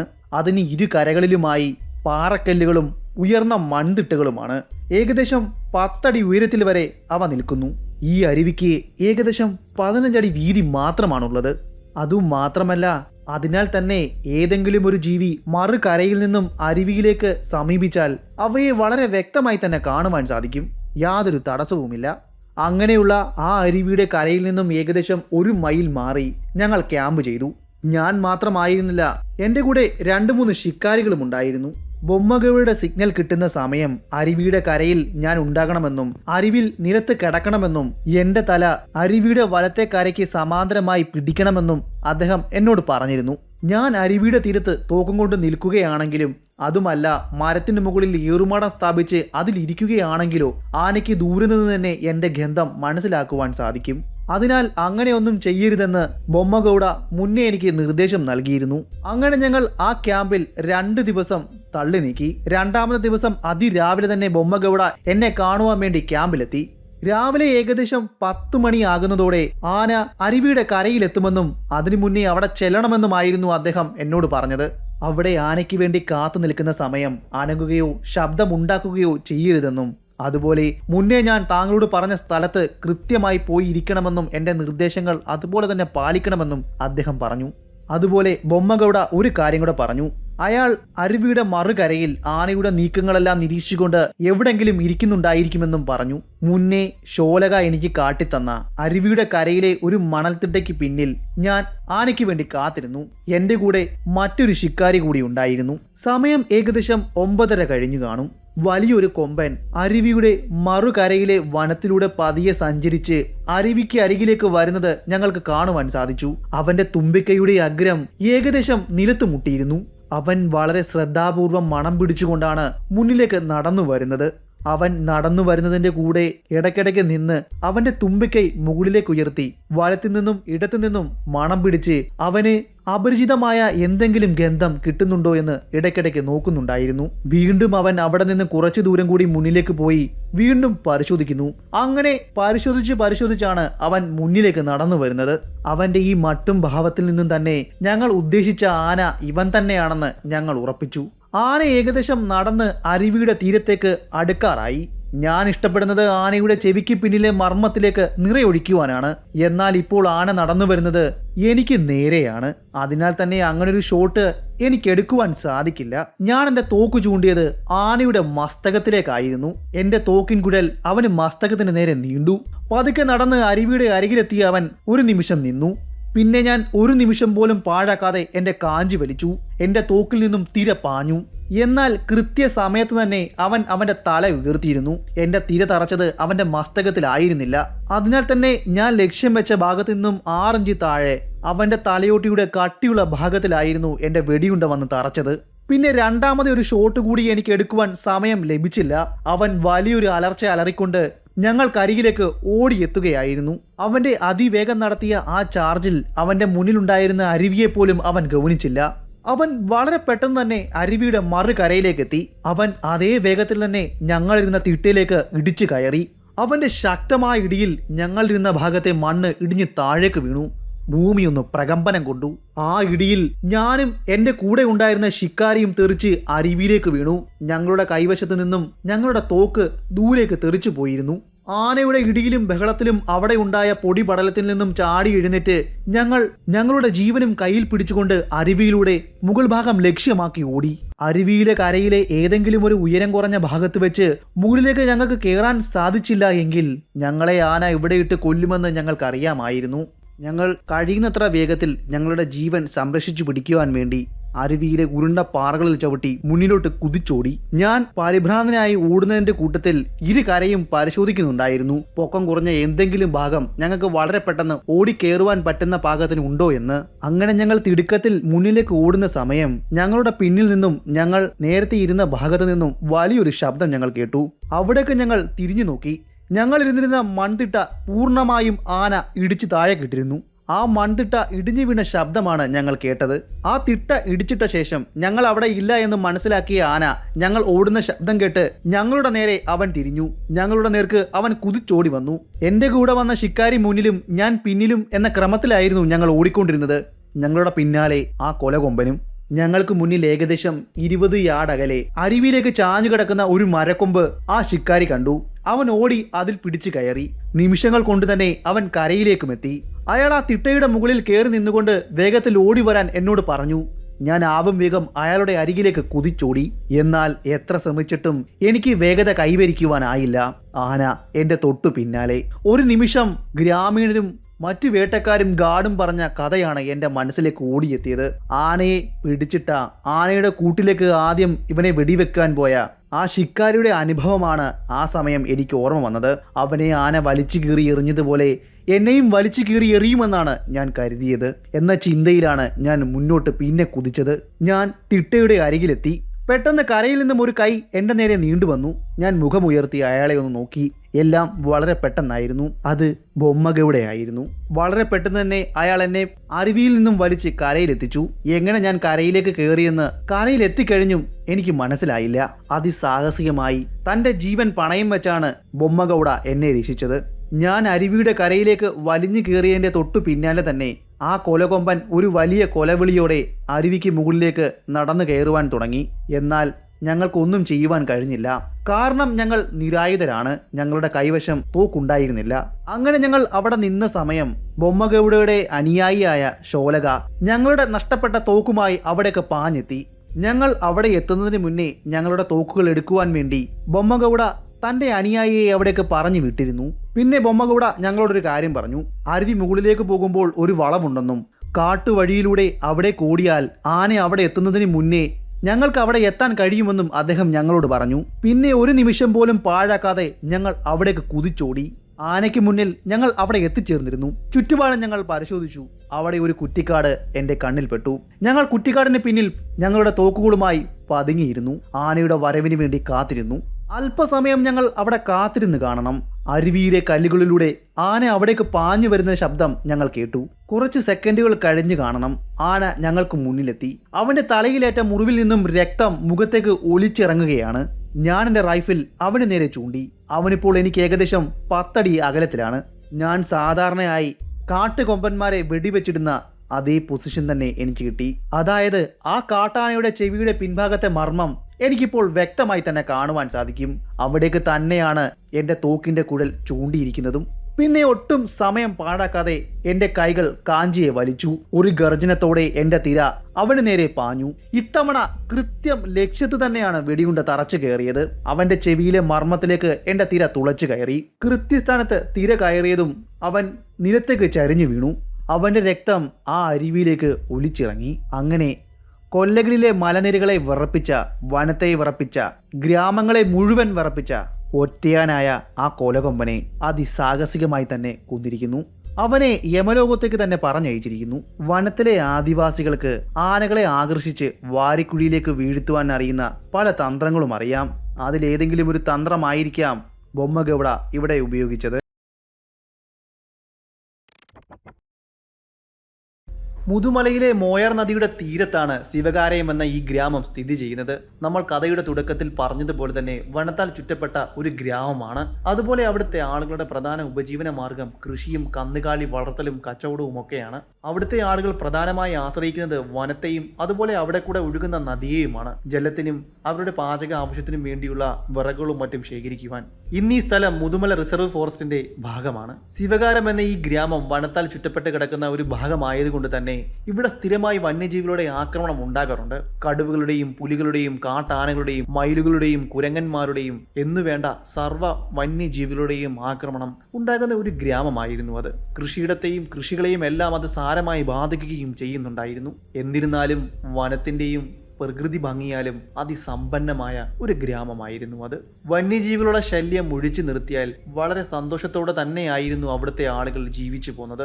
കഥയുടെ തുടക്കത്തിൽ നമ്മൾ പറഞ്ഞ ആ സംഭവമുണ്ടല്ലോ, ആ അരിങ്കൊല, അതിനെ അവിടുത്തെ ഗ്രാമീണർ കണ്ടത് വനമിറങ്ങി അവരുടെ കൃഷിയിടത്തിലേക്ക് ഇറങ്ങി വന്ന ഒരു കാട്ടാന നടത്തിയ ഒരു കൊലപാതകമായി മാത്രമാണ്.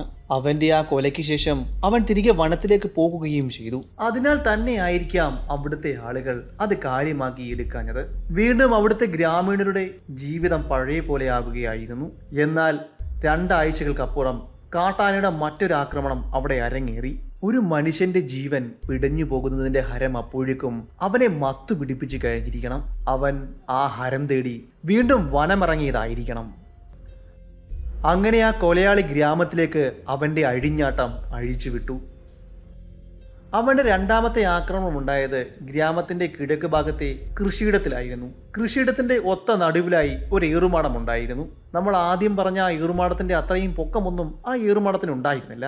ഏറിയാൽ 6 അടി കാണും, അത്രയുള്ളൂ. ഗ്രാമത്തിൽ നിന്നുള്ള 2 പേർ സ്ഥിരമായും ആ ഏറുമാടത്തിൽ തങ്ങാറുമുണ്ടായിരുന്നു, അതിനെ കാവൽ നിൽക്കുവാൻ വേണ്ടി. അന്നത്തെ ദിവസം ഏകദേശം അർദ്ധരാത്രി കഴിഞ്ഞു കാണണം. ഏറുമാടത്തിലെ റാന്തലിന്റെ വെളിച്ചം താഴ്ത്തി ഏറുമാടത്തിനുള്ളിൽ അവർ കിടന്നുറങ്ങുകയായിരുന്നു. അപ്പോഴാണ് അവിടേക്ക് ആ നിശബ്ദനായ കൊലയാളി കടന്നു വരുന്നത്. ആനയ്ക്ക് അനുകൂലമാകുന്ന രീതിയിലായിരുന്നു അപ്പോൾ കാറ്റ് വീശിയിരുന്നത്. അതായത് ഏറുമാടത്തിൽ നിന്നും ആനയുടെ അരികിലേക്ക്. ആനയുടെ ചൂര് അവർക്ക് ലഭിച്ചതുമില്ല. എന്നാൽ ആനയ്ക്കാകട്ടെ മനുഷ്യരുടെ ഗന്ധം നല്ല പോലെ ലഭിക്കുകയും ചെയ്തു. ഒരുപക്ഷെ അതിന്റെ മണം പിടിച്ചായിരിക്കണം അവൻ ഇവിടേക്ക് എത്തിയത്. ഏറുമാടം ലക്ഷ്യമാക്കി വളരെ പതിയെയാണ് ആ കാട്ടാന അവിടേക്ക് എത്തിയത്. വലിയ ഒച്ചപ്പാടുകളൊന്നും ഉണ്ടാക്കിയില്ല, ഉറങ്ങുന്നവരെ ശല്യപ്പെടുത്തിയതുമില്ല. ഏറുമാടത്തിന്റെ അരികിലേക്ക് എത്തിയ ആ കാട്ടാന തന്റെ നീണ്ടതും പാമ്പ് പോലെ നീളമുള്ളതുമായ ആ തുമ്പിക്കൈ ഏറുമാടത്തിന്റെ ഉള്ളിലേക്ക് കയറ്റുകയും അതിലെ ഒരാളുടെ കാലിൽ ചുറ്റിപ്പിടിച്ച് തൂക്കിയെടുക്കുകയും ചെയ്തു. ആനയുടെ കയ്യിൽ അകപ്പെട്ട ആ ഗ്രാമീണന്റെ ഉച്ചത്തിലുള്ള അലർച്ച കേട്ടാണ് തന്റെ കൂടെ ഉണ്ടായിരുന്ന മറ്റേയാൾ ഉണർന്നത്. അയാൾ ഉണർന്നു നോക്കുമ്പോൾ കാണുന്ന കാഴ്ച ആന തന്റെ കൂടെ കിടന്ന തന്റെ സുഹൃത്തിനെ തന്റെ തുമ്പിക്കൈയിൽ ചുറ്റിപ്പിടിച്ച് ഉയർത്തി വെച്ചിരിക്കുന്ന കാഴ്ചയായിരുന്നു. അയാൾ ഉച്ചത്തിൽ നിലവിളിക്കുന്നുമുണ്ട്. പിന്നെ ഒട്ടും വൈകിയില്ല, തന്റെ ജീവൻ കയ്യിൽ പിടിച്ചുകൊണ്ട് ഏറുമാടത്തിൽ നിന്നും എടുത്തു ചാടി ഗ്രാമം ലക്ഷ്യമാക്കി ഓടുകയായിരുന്നു. അങ്ങനെ ഓടുന്ന ഗ്രാമീണന്റെ പിന്നാലെയും ആന ചാർജ് ചെയ്ത് ഓടി വരുന്നുണ്ടായിരുന്നു. ആന ഓടി വരുമ്പോഴും അവന്റെ തുമ്പിക്കൈക്കുള്ളിൽ തന്റെ സുഹൃത്ത് ഉണ്ടായിരുന്നു. അയാൾ ഉച്ചത്തിൽ നിലവിളിക്കുകയും ഉണ്ടായിരുന്നു. ആനയ്ക്ക് ഓടുന്ന ഗ്രാമീണനെ കിട്ടാതെ വന്നതോടെ ആ അരിശം തീർത്തത് തന്റെ തുമ്പിക്കൈയിൽ ചുരുട്ടി പിടിച്ചിരുന്ന ഗ്രാമീണന് നേരെയായിരുന്നു. അവനെ ചുരുട്ടി നിലത്തടിക്കുകയും ചവിട്ടി അരയ്ക്കുകയും ചെയ്തു. അതിനുശേഷം അവന്റെ കാലുകളിൽ പിടിച്ച് വായിലേക്ക് ചുരുട്ടി എറിയുകയായിരുന്നു. വീണ്ടും ആന തന്റെ പിന്നാലെ ഓടി വന്നതായി തനിക്ക് അറിയാൻ കഴിഞ്ഞുവെന്നും അദ്ദേഹം പറയുന്നുണ്ട്. തന്നെ കിട്ടാതെ വന്നതോടെ അതിന്റെ അരിശം ഒരു ചിഹ്നം വിളിയിലൂടെ അവൻ അറിയിക്കുകയും ചെയ്തു. ആനയുടെ കയ്യിൽ അകപ്പെട്ടാൽ ഉണ്ടാകുന്ന അതിദാരുണമായ മരണം തന്റെ മുന്നിൽ കണ്ടുകൊണ്ടാണ് താൻ ഓടിയിരുന്നതെന്ന് അദ്ദേഹം പറഞ്ഞു. അർദ്ധരാത്രിയിൽ ഗ്രാമത്തിൽ ഉയർന്നു കേട്ട നിലവിളി കേട്ടാണ് മറ്റുള്ളവർ അയാളുടെ അരികിലേക്ക് ഓടിയെത്തുന്നത്. അങ്ങനെ ഓടിയെത്തിയപ്പോഴാണ് അയാൾ ആ കഥ അവിടുത്തെ ഗ്രാമീണരോടും പറഞ്ഞത്. അവിടുത്തെ ഗ്രാമീണർ അക്ഷരാർത്ഥത്തിൽ ഞെട്ടി. അവിടുത്തെ ആളുകൾ അപ്പോൾ ചിന്തിച്ചിരുന്നത് ഒന്നുകിൽ ആനയ്ക്ക് മതമിളകിയതായിരിക്കാം, അല്ലെങ്കിൽ മറ്റേതോ കാരണങ്ങൾ കൊണ്ട് അവൻ മനുഷ്യരോട് പക വീട്ടാൻ ഇറങ്ങിയതായിരിക്കാം. എന്നാൽ അന്ന് നടന്ന സംഭവത്തോടെ അവിടുത്തെ ആളുകൾ ആ കാട്ടാന ഒരു കൊലയാളി ആനയാണെന്ന് ഉറപ്പിച്ചു. പിറ്റേന്ന് നേരം പുലർന്നപ്പോൾ തന്നെ ആനയുടെ ആക്രമണത്തിന് ഇരയായ ഗ്രാമീണന്റെ ശരീരം തപ്പി അവിടെ ഉള്ള ആളുകൾ പോയിരുന്നു, ഒരു സംഘത്തെ രൂപീകരിച്ചുകൊണ്ട്. ആന നെൽവയലുകൾക്കിടയിലൂടെ ചാർജ് ചെയ്ത് വന്ന പാട് വളരെ വ്യക്തമായി തന്നെ കാണുവാൻ സാധിക്കുമായിരുന്നു. കാരണം അവിടുത്തെ നെൽച്ചെടികളെല്ലാം തന്നെ ചാഞ്ഞിരുന്നു.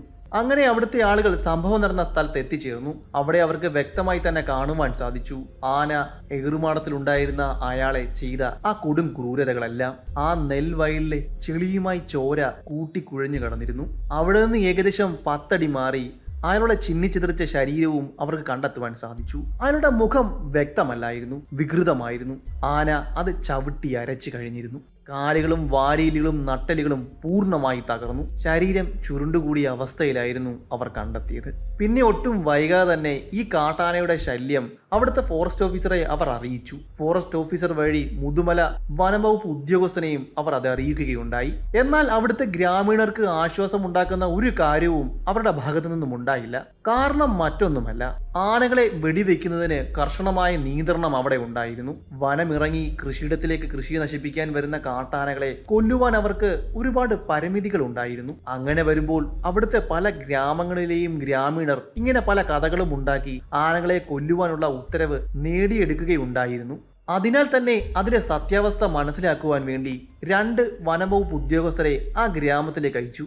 കാര്യങ്ങളുടെ നിജസ്ഥിതി മനസ്സിലാക്കുവാനും എന്താണ് സത്യമെന്ന് അവരെ ബോധ്യപ്പെടുത്തുവാനും. സംഭവം സത്യമാണെന്ന് തെളിഞ്ഞു കഴിഞ്ഞാൽ ആനയെ കൊല്ലുവാനുള്ള ഓർഡർ പാസാക്കി തരാമെന്നായിരുന്നു വനംവകുപ്പ് ഉദ്യോഗസ്ഥർ ഗ്രാമീണരോട് പറഞ്ഞത്.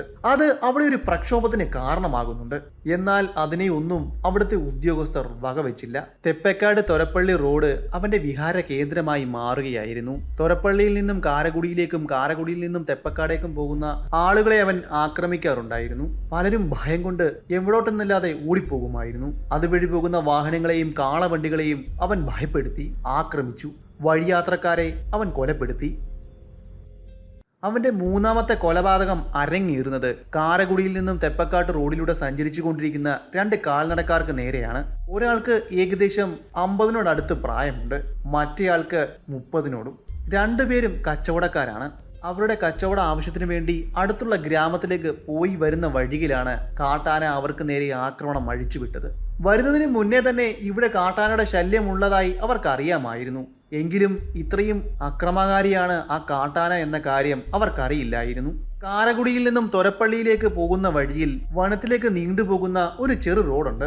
അതുവഴി യാത്ര ചെയ്തുകൊണ്ടിരുന്നപ്പോഴാണ് അവരെ കാട്ടാന ആക്രമിച്ചത്. ആ വനപാതയിലൂടെ അവർ മുന്നിലേക്ക് നടന്നു. അവർക്ക് തൊട്ടു മുന്നിലെ കൊടിയ വളവിൽ വെച്ചാണ് ആന അവർക്ക് മുന്നിൽ പ്രത്യക്ഷപ്പെട്ടത്. ആനയ്ക്ക് ഇവരുടെ ഗന്ധം ലഭിച്ചു കാണണം. മനുഷ്യന്റെ ഗന്ധം കിട്ടിയ കാട്ടാന ആ വളവിലെ വനത്തിൽ കാത്തിരിക്കുകയായിരുന്നു തന്റെ ഇരയ്ക്ക് വേണ്ടി. വളവ് തിരിഞ്ഞ് അതുവഴി പോയ കാൽനടക്കാർ അവിടെ എത്തിയതും അവൻ അവർക്ക് മുന്നിൽ പ്രത്യക്ഷപ്പെട്ടു. അപ്രതീക്ഷിതമായി കാട്ടാനയെ കണ്ട ആ കാൽനടക്കാർ ഭയന്നു. എന്ത് ചെയ്യണമെന്നറിയാതെ അവർ പരിഭ്രാന്തരായി. തന്റെ മുന്നിലേക്ക് കാട്ടാന വന്നതും ആ 30 വയസ്സുകാരൻ തന്റെ കൂടെയുണ്ടായിരുന്ന തന്റെ സുഹൃത്തിനോട് ഓടിക്കോ എന്ന് പറഞ്ഞതിന് ശേഷം അയാൾ തിരിഞ്ഞോടുകയായിരുന്നു. നനയ്ക്കാത്ത നേരത്ത് കാട്ടാന തന്റെ മുന്നിൽ പ്രത്യക്ഷപ്പെട്ടതോടെ ആളിലെ പോലെ തന്നെ അയാൾ വിറയ്ക്കുകയാണ്. എന്ത് ചെയ്യണമെന്ന് അയാൾക്കറിയില്ല. തന്റെ സുഹൃത്ത് ജീവനം കൊണ്ട് എങ്ങോട്ടോ ഓടിപ്പോയി. തനിക്ക് ഓടുവാൻ സാധിച്ചില്ല. തന്റെ മനസ്സ് ഒരു പാറ പോലെ ഉറച്ചു പോയിരിക്കുന്നു. ഭയം തന്റെ രക്തത്തെ കട്ട പിടിപ്പിച്ചു. തലച്ചോറ് ഒരു നിമിഷത്തേക്ക് മരവിച്ചിരിക്കണം. അത്രയും സമയം മതിയായിരുന്നു തന്റെ മുന്നിലുള്ള കാട്ടാനയ്ക്ക് തന്റെ ദൗത്യം പൂർത്തീകരിക്കുവാൻ. കൊലയാന തന്റെ തുമ്പിക്കൈ കൊണ്ട് അയാളെ ചുറ്റിയെടുത്തു. അടുത്തു നിന്ന മരത്തിലേക്ക് വീശിയടിച്ചു. തന്റെ സുഹൃത്ത് പറഞ്ഞത് പ്രകാരം മരത്തിൽ അടിക്കുമ്പം പോലും അയാൾ നിലവിളിച്ചിട്ടുണ്ടായിരുന്നില്ല. ഒരുപക്ഷെ ആന ചുറ്റിയെടുത്തപ്പോഴേക്കും ഹൃദയാഘാതം വന്ന് അയാൾ മരിച്ചിരിക്കണം. മരത്തിലേക്ക് വീശിയടിച്ചതും തെങ്ങിൻ പൂക്കില വന്ന് മരത്തിലേക്ക് അടിക്കുമ്പോൾ ചിതറിപ്പോകുന്നത് പോലെ അവന്റെ തല ചിതറിപ്പോയെന്നും അയാൾ പറഞ്ഞു. എന്നിട്ട് ആ കാട്ടാന അയാളെ നിലത്തിട്ട് ചവിട്ടി വലിച്ചു കീറി എറിയുകയായിരുന്നു. അത്രയും സമയം മതിയായിരുന്നു ആ 30 വയസ്സുകാരന് ആനയുടെ മുന്നിൽ നിന്നും ഓടി രക്ഷപ്പെടുവാൻ. അയാൾ എങ്ങോട്ടെന്നില്ലാതെ ഓടി അടുത്തുണ്ടായിരുന്ന ഒരു കുറ്റിക്കാട്ടിൽ കയറി ഒളിച്ചു. ആന ഒരു നിമിഷം ചിന്തിച്ചു, ചുറ്റുപാടും നോക്കി, മറ്റേയാളെ തിരിഞ്ഞു. കാണാൻ വന്നപ്പോൾ അവൻ തിരികെ വനത്തിലേക്ക് പോയി. എന്നാൽ അതുവഴി പിന്നെ മുന്നോട്ട് നടന്നു പോകുവാൻ അയാൾക്ക് ധൈര്യം വന്നില്ല. അയാൾ തിരിഞ്ഞ് അടുത്തുള്ള ഏതോ ഒരു ഗ്രാമത്തിൽ അഭയം തേടി. അവിടെ നിന്നും കുറച്ച് ഗ്രാമീണരെ ആയുധങ്ങളുമായി സംഘടിപ്പിച്ചു കൊണ്ടുവന്നാണ് തന്റെ സുഹൃത്തിന്റെ ശരീരം വീണ്ടെടുത്തത്. ശരീരം ഒന്നുമില്ലായിരുന്നു. കാലുകളും കൈകളും വേർപെട്ടിരുന്നു. തല ചിതറിപ്പോയിരുന്നു. ആ കാട്ടുവഴിയിൽ മുഴുവൻ രക്തം ചിതറിക്കിടക്കുന്നുണ്ടായിരുന്നു. അതുകൊണ്ടൊന്നും ആനയുടെ കലി അടങ്ങിയില്ല. അവന്റെ ആക്രമണ പരമ്പര പിന്നെയും മുന്നിലേക്ക് നീണ്ടു. പിന്നെ ഉണ്ടായത് നമ്മൾ നേരത്തെ പറഞ്ഞിരുന്ന ആ ഗ്രാമത്തിൽ തന്നെയാണ്. ശിവകാരം എന്ന ഗ്രാമത്തിൽ. അതിന്റെ അതിരിൽ നിന്ന് കളിച്ചുകൊണ്ടിരുന്ന കുട്ടികൾക്ക് നേരെയായിരുന്നു അവന്റെ പിന്നീടുള്ള ക്രൂരതകൾ അരങ്ങേറിയത്. ഗ്രാമത്തിന്റെ അതിരിലെ നമ്മൾ നേരത്തെ പറഞ്ഞ ആ പുൽമൈതാനിയിൽ ഒരു കൂട്ടം കുട്ടികൾ നിന്ന് കളിക്കുകയായിരുന്നു. അവിടേക്കാണ് അവന്റെ വന്യമായ ക്രൂരതയും കൊണ്ട് ആ കാട്ടാന കടന്നു വരുന്നത്. അവിടെ കളിച്ചുകൊണ്ടിരുന്ന കുട്ടികൾ കാട്ടാനയെ കണ്ടിരുന്നില്ല, ആ കൊലയാനയെ കണ്ടിരുന്നില്ല. എന്നാൽ കൊലയാന മനുഷ്യന്റെ ഗന്ധം മനസ്സിലാക്കി അവിടേക്ക് വരികയായിരുന്നു. പിന്നെയെല്ലാം വളരെ പെട്ടെന്നായിരുന്നു. ഒരു ചിഹ്നം വിളി അവിടെ ഉയർന്നതും കുട്ടികൾ നാലുപാടും ചിതറിയോടി. എന്നാൽ അതിലൊരു കുട്ടിയെ അവൻ തുമ്പിക്കൈ കൊണ്ട് ചുഴറ്റിയെടുക്കുകയും എറിയുകയും ചെയ്തു. ആ ഏറിൽ തന്നെ ആ കുട്ടിയുടെ ജീവൻ പോയി കഴിഞ്ഞിരുന്നു. പിന്നീടുള്ള കാട്ടാനയുടെ ശ്രദ്ധ മറ്റു കുട്ടികളിലേക്കായിരുന്നു. അവൻ മറ്റു കുട്ടികളെ പിന്തുടർന്ന് ചാർജ് ചെയ്ത് അവരുടെ പിന്നാലെ കുതിച്ചോടി. എന്നാൽ കുട്ടികളെ പിടിക്കുവാൻ അവന് സാധിച്ചില്ല. അവർ ചിതറി പല ഭാഗങ്ങളിലേക്കായി ഓടി ഒളിച്ചു. കുറച്ചു സമയം ആന അവിടെ നിന്നതിന് ശേഷം വീണ്ടും അവൻ വനത്തിലേക്ക് മടങ്ങി. ആന പോയി എന്ന് ഉറപ്പു വന്ന ശേഷം കുട്ടികൾ ആന നേരത്തെ പിടികൂടി വലിച്ചെറിഞ്ഞ് ആ കുട്ടിയുടെ ശരീരം കിടന്നിരുന്ന ഭാഗത്തേക്ക് പോയി. അപ്പോഴേക്കും എല്ലാം കഴിഞ്ഞിരുന്നു. അവന്റെ തല ശക്തമായി നിലത്തടിച്ചിരുന്നു. തലയിൽ നിന്നും രക്തം വാർന്ന് അവൻ മരണത്തിന് കീഴ്പ്പെട്ടിരുന്നു.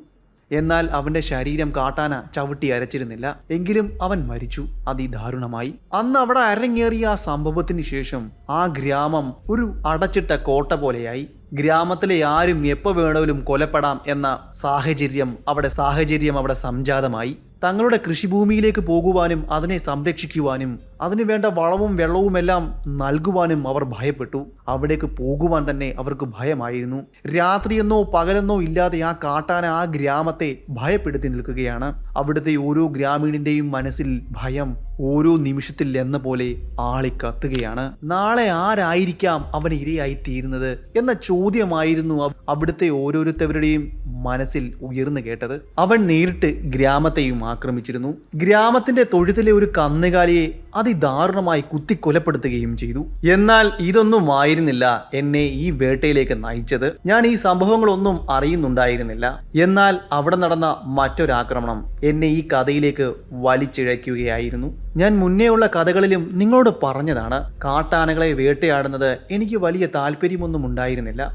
എന്നാൽ വനമിറങ്ങി മനുഷ്യരെ കൊല്ലുന്ന കൊലയാനകളെ കണ്ടില്ലെന്ന് നടിക്കുവാനും അവയെ നിഗ്രഹം ചെയ്യുവാനും എനിക്ക് വലിയ താല്പര്യവുമാണ്. എന്നാൽ നിരപരാധിയായ ആനകളെ കൊല്ലുവാൻ ഞാൻ താല്പര്യപ്പെട്ടിരുന്നില്ല. അങ്ങനെ പറയുവാനുള്ള കാരണം എന്താണെന്ന് ഞാൻ ഈ കഥയിൽ തന്നെ നിങ്ങളോട് പറഞ്ഞതാണ്. അതിനാൽ ഞാനത് വീണ്ടും ആവർത്തിക്കുന്നില്ല. തെപ്പക്കാട് നിന്നും കാരക്കുടിയിലേക്ക് വന്നുകൊണ്ടിരുന്ന കാളവണ്ടി അവൻ ആക്രമിച്ചു. അതിലുണ്ടായിരുന്ന സാധനങ്ങൾ അവൻ പൂർണ്ണമായും നശിപ്പിച്ചു. കാരക്കുടിയിലേക്ക് കൊണ്ടുവന്നുകൊണ്ടിരുന്ന അരിയും മറ്റ് സാധനങ്ങളുമായിരുന്നു അവൻ നശിപ്പിച്ചത്. തെപ്പക്കാട് നിന്നും കാരക്കുടിയിലേക്ക് വരുന്ന വഴിയിൽ ഏകദേശം ഉച്ച കഴിഞ്ഞ് കാണണം. അയാൾ എല്ലാ ആഴ്ചയിലും സഞ്ചരിക്കുന്നത് ഇതുവഴി തന്നെയാണ്. അന്നൊന്നും അയാൾക്ക് യാതൊരു ബുദ്ധിമുട്ടുകളോ കാര്യങ്ങളോ ഒന്നും ഉണ്ടായിട്ടില്ല. എന്നാൽ അന്ന് അത് സംഭവിച്ചു. അയാളുടെ കാളവണ്ടിയുടെ മുന്നിൽ ഒരു കാട്ടാന പ്രത്യക്ഷപ്പെട്ടു. കാട്ടാന വരുന്നതിന് മുന്നോടിയായി അയാൾ നയിച്ചുകൊണ്ടിരുന്ന കാളകളിൽ അത് പ്രകടവുമായിരുന്നു. അവ വിരളുകയും മുന്നോട്ട് പോകുവാൻ വിസമ്മതിക്കുകയും ചെയ്തു. എങ്കിലും അദ്ദേഹം അതിനെ നയിച്ചുകൊണ്ട് മുന്നിലോട്ട് തന്നെ നടന്നു. എന്താണ് വരാൻ പോകുന്നതെന്ന് അദ്ദേഹത്തിന് അറിയുവാൻ കഴിഞ്ഞില്ല. നിർഭാഗ്യം അദ്ദേഹത്തെയും അദ്ദേഹത്തിന്റെ കാളവണ്ടിയെയും പിടികൂടുകയായിരുന്നു. പക്ഷേ ഒരു ഭാഗ്യത്തിന്റെ കണിക കൊണ്ട് മാത്രമാണ് തന്റെ ജീവൻ രക്ഷിക്കുവാൻ അയാൾക്ക് സാധിച്ചത്. തന്റെ മുന്നിൽ പ്രത്യക്ഷപ്പെട്ട കാട്ടാന ഒട്ടും വൈകാതെ തന്നെ ചാർജ് ചെയ്ത് തങ്ങളുടെ കാളകളുടെ നേരെ ഓടി വരികയായിരുന്നു. കാട്ടാന തന്റെ കാളവണ്ടിയുടെ നേരെ ഓടി വരുന്ന കണ്ട കാളവണ്ടിക്കാരൻ കാളയുടെ പിൻവശത്ത് കൂടെ ഇറങ്ങി ഓടുകയായിരുന്നു തന്റെ ജീവനും കൊണ്ട്. അവിടേക്ക് പാഞ്ഞെത്തിയ ആന തന്റെ കാളകളിൽ ഒന്നിനെ കുത്തിക്കൊന്നു. മറ്റേതിനെ അവന്റെ ചുരുട്ടിയ തുമ്പിക്കൈ കൊണ്ട് അടിച്ചു കൊന്നു. അതിനുശേഷം ആ കാളവണ്ടി അവൻ തച്ചു തകർത്തു. കാളവണ്ടിയിലെ സാധനങ്ങൾ അരിയും ഉണ്ടയും മറ്റും അവൻ നിലത്തിട്ട് ചവിട്ടി അരച്ചു. കുറച്ച് സാധനങ്ങൾ അവൻ ആഹരിച്ചു. അതിനുശേഷം തിരികെ അവിടെ നിന്നും വനത്തിലേക്ക് പോകുകയും ചെയ്തു. കാട്ടാന പോയി എന്ന് ഉറപ്പു വന്ന ശേഷം അയാൾ കാളവണ്ടിയുടെ അരികിലേക്ക് എത്തുകയും തന്റെ ദാരുണമായി ചത്തുകിടക്കുന്ന കാളകളെ കണ്ട് വ്യസനിക്കുകയും ചെയ്തു. അരിയും മറ്റ് സാധനങ്ങളെല്ലാം തന്നെ ഉപയോഗശൂന്യമായ രീതിയിൽ നശിച്ചുപോയി. ചാക്കുകൾ പൊട്ടുകയും അരി മുഴുവൻ റോഡിലേക്ക് തെറിച്ചു വീഴുകയും ചെയ്തു. അവന്റെ പരാക്രമമായിരുന്നു പിന്നീട് അവിടെ നടന്നിരുന്നത്. അവൻ ചാക്കുകെട്ടുകൾ വലിച്ചെറിയുകയും കാളവണ്ടി നശിപ്പിക്കുന്നതിലും അതിന്റെ സാധനങ്ങൾ നശിപ്പിക്കുന്നതിലും അവന്റെ ശ്രദ്ധ കേന്ദ്രീകരിക്കുകയും ചെയ്തു. അതുകൊണ്ട് മാത്രമായിരിക്കാം ആ കാളവണ്ടിക്കാരന്റെ പുറകെ പോന്നത് ആന മറന്നുപോയത്. ആനകളുടെ ശല്യം കാരണമായിരുന്നു അദ്ദേഹത്തിൻ്റെ രാത്രിയിലുള്ള വരവ് കുറച്ചിട്ട് അയാൾ പകൽ സമയത്ത് തൻ്റെ സാധനങ്ങളുമായി എത്തിയത്. എന്നാൽ നിർഭാഗ്യം അയാളെ പിടികൂടിയെന്ന് നമ്മൾ പറഞ്ഞില്ലേ. കാരക്കുടിയിൽ നിന്നും ഏകദേശം 3 മൈലുകൾക്കപ്പുറം വെച്ചാണ് കാട്ടാന തൻ്റെ കാളവണ്ടിയെ ആക്രമിച്ചത്. കാട്ടാന അവിടെ നിന്നും പോയ ശേഷം അയാൾ അവിടെ നിന്നും കാരക്കുടിയിലേക്ക് നടന്നു. തികഞ്ഞ ദുഃഖിതനായി കാരക്കുടിയിലെത്തി വിവരം അവിടുത്തെ ഗ്രാമീണരെ അറിയിച്ചു. അന്നത്തെ രാത്രി അയാൾ അവിടെ കഴിഞ്ഞുകൂടുകയും ആനയുടെ ശല്യം രൂക്ഷമായതുകൊണ്ട് തന്നെ അടുത്ത ആഴ്ച മുതൽ സാധനങ്ങൾ കൊണ്ട് അദ്ദേഹം ഇതുവഴി വരില്ല എന്നും പറഞ്ഞു. അത് അവിടുത്തെ അധികാരികളെ അറിയിക്കുകയും ചെയ്തു. അത് അധികാരികൾക്ക് ഒരു തലവേദനയായിരുന്നു. കാരണം കാരക്കുടി ഭാഗത്ത് എന്തോ കൺസ്ട്രക്ഷന്റെ ഭാഗമായി കുറച്ച് വിദേശികളും സ്വദേശികളുമായ പല സ്ഥലങ്ങളിൽ നിന്നുള്ളവർ താമസിച്ചിരുന്നു. അവർക്കുള്ള ആഹാരവും മറ്റുമായാണ് കാളവണ്ടിക്കാരൻ അവിടേക്ക് സാധനങ്ങൾ എത്തിച്ചുകൊണ്ടിരുന്നത്. അത് കേട്ടതോടെ ഇതിനൊരു തീരുമാനം എടുക്കണമെന്നും അവിടുത്തെ ഉദ്യോഗസ്ഥർ തീരുമാനിച്ചു. ആ വിവരം മുതുമല ഫോറസ്റ്റ് അധികാരിയെ അറിയിക്കുകയും ഞാൻ ഈ കഥയിലേക്ക് കടന്നു വരികയുമാണ് ചെയ്തത്. സംഭവം നടന്ന സമയം ഞാൻ ബന്ദിപ്പൂർ വനമേഖലയ്ക്ക് സമീപമുള്ള ഒരു ഗ്രാമത്തിലായിരുന്നു. ഞാൻ തിരികെ ആനമലയിൽ എത്തിയപ്പോൾ മാത്രമാണ് ഈ വിവരം എനിക്ക് അറിയുവാൻ സാധിച്ചത്. മുതുമലയിലെ ഫോറസ്റ്റ് ഓഫീസർ അയച്ച ലെറ്റർ ബംഗ്ലാവിലുണ്ടായിരുന്നു. ഞാൻ അവിടെ എത്തിയപ്പോൾ ആ ലെറ്റർ എനിക്ക് കൈമാറുകയും അത് വായിക്കുകയും ചെയ്തു. ആ കത്തിലുണ്ടായിരുന്നത് ആനകളുടെ ചെയ്തികളും കൊലപാതകളെയും കുറിച്ചുള്ള നീണ്ട വിവരണമായിരുന്നു. ആനയ്ക്ക് ഏകദേശം 10 അടിക്കടുത്ത് ഉയരമുണ്ട്. നീണ്ട വളഞ്ഞ കൊമ്പുകളാണ്. അവന്റെ പുറകുവശത്തായി പുറത്തുനിന്നും താഴേക്ക് നീളുന്ന ഒരു മുറിപ്പാടുണ്ട്. ഇത്രയും മാത്രമായിരുന്നു ആനയെ തിരിച്ചറിയാനുള്ള അടയാളം ആ കത്തിലുണ്ടായിരുന്നത്. എനിക്കറിയുവാനും സാധിച്ചത്. കത്ത് എൻ്റെ കയ്യിൽ കിട്ടിയപ്പോഴേക്കും ഏകദേശം 15 ദിവസം കഴിഞ്ഞിരുന്നു. ആ 15 ദിവസം അവൻ അവിടെ എന്തൊക്കെ കോലാഹലങ്ങൾ ഉണ്ടാക്കിയെന്ന് എനിക്ക് ചിന്തിക്കാനാവുന്നില്ല. ഒട്ടും വൈകാതെ തന്നെ ഞാൻ മുതുമല ഫോറസ്റ്റ് ബംഗ്ലാവിലേക്ക് പുറപ്പെട്ടു. അന്നത്തെ ദിവസം ഏകദേശം വൈകുന്നേരമായപ്പോഴേക്കും ഞാൻ കോയമ്പത്തൂർ പ്രവേശിച്ചു. അവിടെയുള്ള എൻ്റെ ഒരു സുഹൃത്തിൻ്റെ വീട്ടിൽ അന്നത്തെ രാത്രി ഞാൻ കഴിച്ചു കൂട്ടുകയും പുലർച്ചെ തന്നെ ഞാൻ മുതുമലയിലേക്ക് യാത്ര തുടരുകയുമാണ് ചെയ്തത്. അന്ന് വൈകുന്നേരമായപ്പോഴേക്കും ഞാൻ മുതുമല ഫോറസ്റ്റ് ബംഗ്ലാവിൽ എത്തിച്ചേർന്നു. അവിടെ എന്നെയും പ്രതീക്ഷിച്ച് ഒരു വനംവകുപ്പ് ഉദ്യോഗസ്ഥനുണ്ടായിരുന്നു. അയാളോട് ഞാൻ കാര്യം പറഞ്ഞു. എനിക്ക് കിട്ടിയ കത്തും അയാളെ കാണിക്കുകയും ചെയ്തു. താങ്കളുടെ വരവിന് വേണ്ടി 10-15 ദിവസമായി ഇവിടുത്തെ നാട്ടുകാരും അതുപോലെ ഫോറസ്റ്റ് ഉദ്യോഗസ്ഥരും കാത്തിരിക്കുകയായിരുന്നു എന്നും പറഞ്ഞു. എന്താണ് ഉണ്ടായതെന്ന് ഞാൻ അവരോട് പറഞ്ഞു. ഞാൻ ബന്ദിപ്പൂരിനടുത്തുള്ള സർഗൂർ എന്ന ഗ്രാമത്തിലായിരുന്നെന്നും 2 ദിവസം മുന്നെയാണ് ആനമലയിലേക്ക് എത്തിയതെന്നും പറഞ്ഞു. കത്ത് കിട്ടിയപ്പോൾ ഉടനെ തന്നെ ഞാൻ അവിടെ നിന്ന് പുറപ്പെട്ടതാണെന്നും അയാളോട് പറഞ്ഞു. എൻ്റെ കയ്യിലുണ്ടായിരുന്ന സാധനങ്ങളെല്ലാം എടുത്ത് അയാൾ ഫോറസ്റ്റ് ബംഗ്ലാവിനുള്ളിൽ വെച്ചു. എനിക്ക് കിടക്കുവാനുള്ള മുറിയും അദ്ദേഹം കാണിച്ചു തന്നു. നേരം പുലർന്നപ്പോൾ തന്നെ ഞങ്ങൾ, അതായത് ഞാനും ഫോറസ്റ്റ് ഗാർഡും ശിവകാരം എന്ന ഗ്രാമത്തിലേക്ക് പോയി. അവിടുത്തെ ആളുകളെ കണ്ടു. അവർക്ക് ധൈര്യം പകർന്നു കൊടുത്തു. കൊലയാനയുടെ നടുക്കുന്ന കഥകൾ ഞാൻ അവിടുത്തെ ഗ്രാമീണരിൽ നിന്നും മനസ്സിലാക്കി. അവൻ്റെ താണ്ഡവമാടിയ സ്ഥലങ്ങളിലെല്ലാം ഞാനും ഗ്രാമീണരും ഫോറസ്റ്റ് ഗാർഡും കൂടി ചെന്ന് നിരീക്ഷണം നടത്തുകയും വേണ്ട തെളിവുകൾ എടുക്കുകയും ചെയ്തു. അവിടെ ആനയുടെ കാൽപ്പാടുകൾ കാണുവാൻ സാധിക്കുമായിരുന്നു. ഗ്രാമത്തിൻ്റെ പരിസരങ്ങളിൽ നിന്നും പുതുതായി വീണ അവൻ്റെ കാൽപ്പാടും എനിക്ക് കണ്ടെത്തുവാൻ സാധിച്ചു. അത്യാവശ്യം വലിപ്പമേറിയ ഒരു ആന തന്നെയാണ്. എന്തായിരിക്കാം അവനെ ഈ കൊലപാതകങ്ങളിലേക്ക് നയിച്ചതെന്ന് മനസ്സിലാക്കുവാൻ ഞങ്ങൾക്ക് സാധിച്ചില്ല. ആദ്യം അവൻ ചെയ്ത കൊലകളിൽ നിന്നും ആർജവം ഉൾക്കൊണ്ടുകൊണ്ടായിരിക്കാം അവൻ വീണ്ടും വീണ്ടും കൊലകൾ ചെയ്യുവാൻ ആരംഭിച്ചത്. എന്തായാലും മോയാറിന്റെ തീരത്തും അതുപോലെ കാരക്കുടി തെപ്പക്കാട് റോഡിലും കാരക്കുടി തൊരപ്പള്ളി റോഡിലും ഞാൻ പോയിരുന്നു. അവൻ നിത്യ സന്ദർശകനായ സ്ഥലങ്ങളിലെല്ലാം ഞാൻ സഞ്ചരിച്ചു. എന്നെ കൊണ്ടാകും വിധം അവിടെയുള്ള തെളിവുകളെല്ലാം ഞാൻ ശേഖരിച്ചു. അവനെക്കുറിച്ച് പഠിക്കുകയും ചെയ്തു. ഒരു നായാട്ടിന് പോകുന്നതിന് മുന്നേ നമ്മുടെ ഇരയെക്കുറിച്ച് പഠിക്കേണ്ടതുണ്ട്. അത് ഞാൻ നടത്തുകയും ചെയ്തു. അവൻ്റെ സ്വഭാവ സവിശേഷതകൾ, എപ്പോഴൊക്കെയാണ് അവൻ വനത്തിൽ നിന്നും നാട്ടിലേക്ക് ഇറങ്ങുന്നത്, പകൽ സമയത്താണോ അതോ രാത്രി സമയത്താണോ അതോ രാത്രിയെന്നോ പകലെന്നോ ഇല്ലാതെ ഏത് സമയം വേണമെങ്കിലും അവനെ പ്രതീക്ഷിക്കാമോ, ഇതെല്ലാം ഞാൻ അന്വേഷിച്ചു മനസ്സിലാക്കി. എൻ്റെ അന്വേഷണങ്ങളിൽ നിന്നും എനിക്ക് മനസ്സിലാക്കുവാൻ സാധിച്ചത് അവന് രാവെന്നോ പകലെന്നോ യാതൊരു വ്യത്യാസവുമില്ല. അതുപോലെ മുതിർന്നവരെന്നോ കുട്ടികളെന്നോ പ്രായമായവരെന്നോ യാതൊരു വ്യത്യാസവുമില്ല. അവൻ്റെ കണ്ണിൽ പെടുന്നവരെ എല്ലാം ആക്രമിക്കും, കൊലപ്പെടുത്തും. കൂടുതലും അവൻ്റെ കാലുകൾക്ക് ഇരയായി തീർന്നവരാണ്. അന്നത്തെ ദിവസം അങ്ങനെ കടന്നുപോയി. അന്നത്തെ ദിവസം എന്നെ കൊണ്ടാകുന്ന തെളിവുകൾ ഞാൻ ശേഖരിച്ചു. ഗ്രാമീണരിൽ നിന്നും അവനെക്കുറിച്ചുള്ള കൂടുതൽ വിവരങ്ങൾ അറിഞ്ഞു. ഗ്രാമത്തിന് ചുറ്റുമുള്ള വനങ്ങളിലും കൃഷിയിടങ്ങളിലും എല്ലാം അവനെ തേടി നടന്നു. കാണാത്തതിനെ തുടർന്ന് വൈകുന്നേരമായപ്പോൾ ഞാനും ഫോറസ്റ്റ് ഗാർഡും തിരികെ ബംഗ്ലാവിലേക്ക് പോയി. കാട്ടാനയെക്കുറിച്ച് എന്തെങ്കിലും ഒരു വിവരം ലഭിക്കുകയാണെങ്കിൽ നിങ്ങൾ ഫോറസ്റ്റ് ബംഗ്ലാവിലേക്ക് മടിക്കാതെ വരണമെന്നും എന്നോട് പറയണമെന്നും ഞാൻ അവിടുത്തെ ആളുകളെ ചട്ടം കെട്ടി. അങ്ങനെ അന്നത്തെ ഒരു ദിവസത്തിന് വിരാമമായി. പിറ്റേന്ന് കാലത്തെ ഞാനും ഫോറസ്റ്റ് ഗാർഡും കാട്ടാനയെ അന്വേഷിച്ചുള്ള ഞങ്ങളുടെ യാത്ര ആരംഭിച്ചു. ശിവകാരം എന്ന ഗ്രാമത്തിന്റെ പടിഞ്ഞാറ് വശത്തുള്ള കരിമ്പും തോട്ടങ്ങളിലൂടെ കയറി മോയാർ നദി മുറിച്ചു കടന്ന് ഞങ്ങൾ വനത്തിലേക്ക് പ്രവേശിച്ചു. വനത്തിലൂടെ ഞങ്ങൾ അവിടെ കണ്ട ആനയുടെ ട്രാക്ക് പിന്തുടർന്ന് വനത്തിനുള്ളിലേക്ക് സഞ്ചരിച്ചു. അത് ഞങ്ങളെ ഏകദേശം 4-5 മൈലോളം കൊണ്ടുപോയി. അത് പുതിയൊരു ട്രാക്ക് ആയിരുന്നില്ല, എന്നാലും അവൻ പോയിരിക്കാൻ ഇടയുള്ള ഭാഗങ്ങൾ കണ്ടെത്തുകയായിരുന്നു ഞങ്ങളുടെ ലക്ഷ്യം. അങ്ങനെ ഞങ്ങൾ എത്തിച്ചേർന്നത് ഒരു മുളങ്കാടുകൾ കൂടി നിൽക്കുന്ന ഒരു സ്ഥലത്തായിരുന്നു. മുളങ്കാടുകൾക്കപ്പുറം ഒരു ചതുപ്പാണ്. ഏകദേശം 200 മീറ്റർ വീതിയും 200 മീറ്റർ നീളവുമുള്ള കൃത്യമായി ആകൃതി പറയാൻ കഴിയാത്ത ഒരു ചതുപ്പായിരുന്നു. ചതുപ്പെന്ന് പറയുമ്പോൾ ആള് വീണാൽ താഴ്ന്നു പോകുന്ന അത്രയും ചതുപ്പൊന്നുമല്ല, ചെളി നിറഞ്ഞ ഒരു പ്രദേശം എന്നു മാത്രം. മരങ്ങളുടെയും മറ്റും ഇലകൾ വീണ് അഴുകിയ ഗന്ധവും അവിടെ നിന്ന് എനിക്കറിയുവാൻ സാധിച്ചു. ആ ചതുപ്പ് മുറിച്ചു കടന്നാൽ അപ്പുറം വീണ്ടും മുളങ്കാടുകളാണ്. പിന്നെ കുറ്റിക്കാടുകളും മരങ്ങളും ഇടതൂർ നിൽക്കുന്ന വനം. അവിടെ നടത്തിയ പരിശോധനയിൽ നിന്നും എനിക്കൊരു കാര്യം മനസ്സിലായി. ആന പതിവായി ഈ പ്രദേശത്ത് സന്ദർശനം നടത്താറുണ്ട്. അവന് ഏറ്റവും പ്രിയപ്പെട്ട സ്ഥലമായിരിക്കാം ഇത്. മുളങ്കാടുകളും ഇല്ലിക്കാടുകളും ആണല്ലോ ആനകൾക്ക് ഏറ്റവും പ്രിയം. അതിനാൽ തന്നെ അവൻ ഈ ഭാഗത്ത് സ്ഥിരമായി വരാറുണ്ടെന്നും എനിക്ക് അറിയുവാൻ സാധിച്ചു. അവിടെ പുതുതായി വീണ ആനയുടെ ട്രാക്കുകൾ എനിക്ക് കാണുവാൻ സാധിച്ചുവെങ്കിലും അതിനെ പിന്തുടർന്ന് പോകുവാൻ കഴിഞ്ഞില്ല.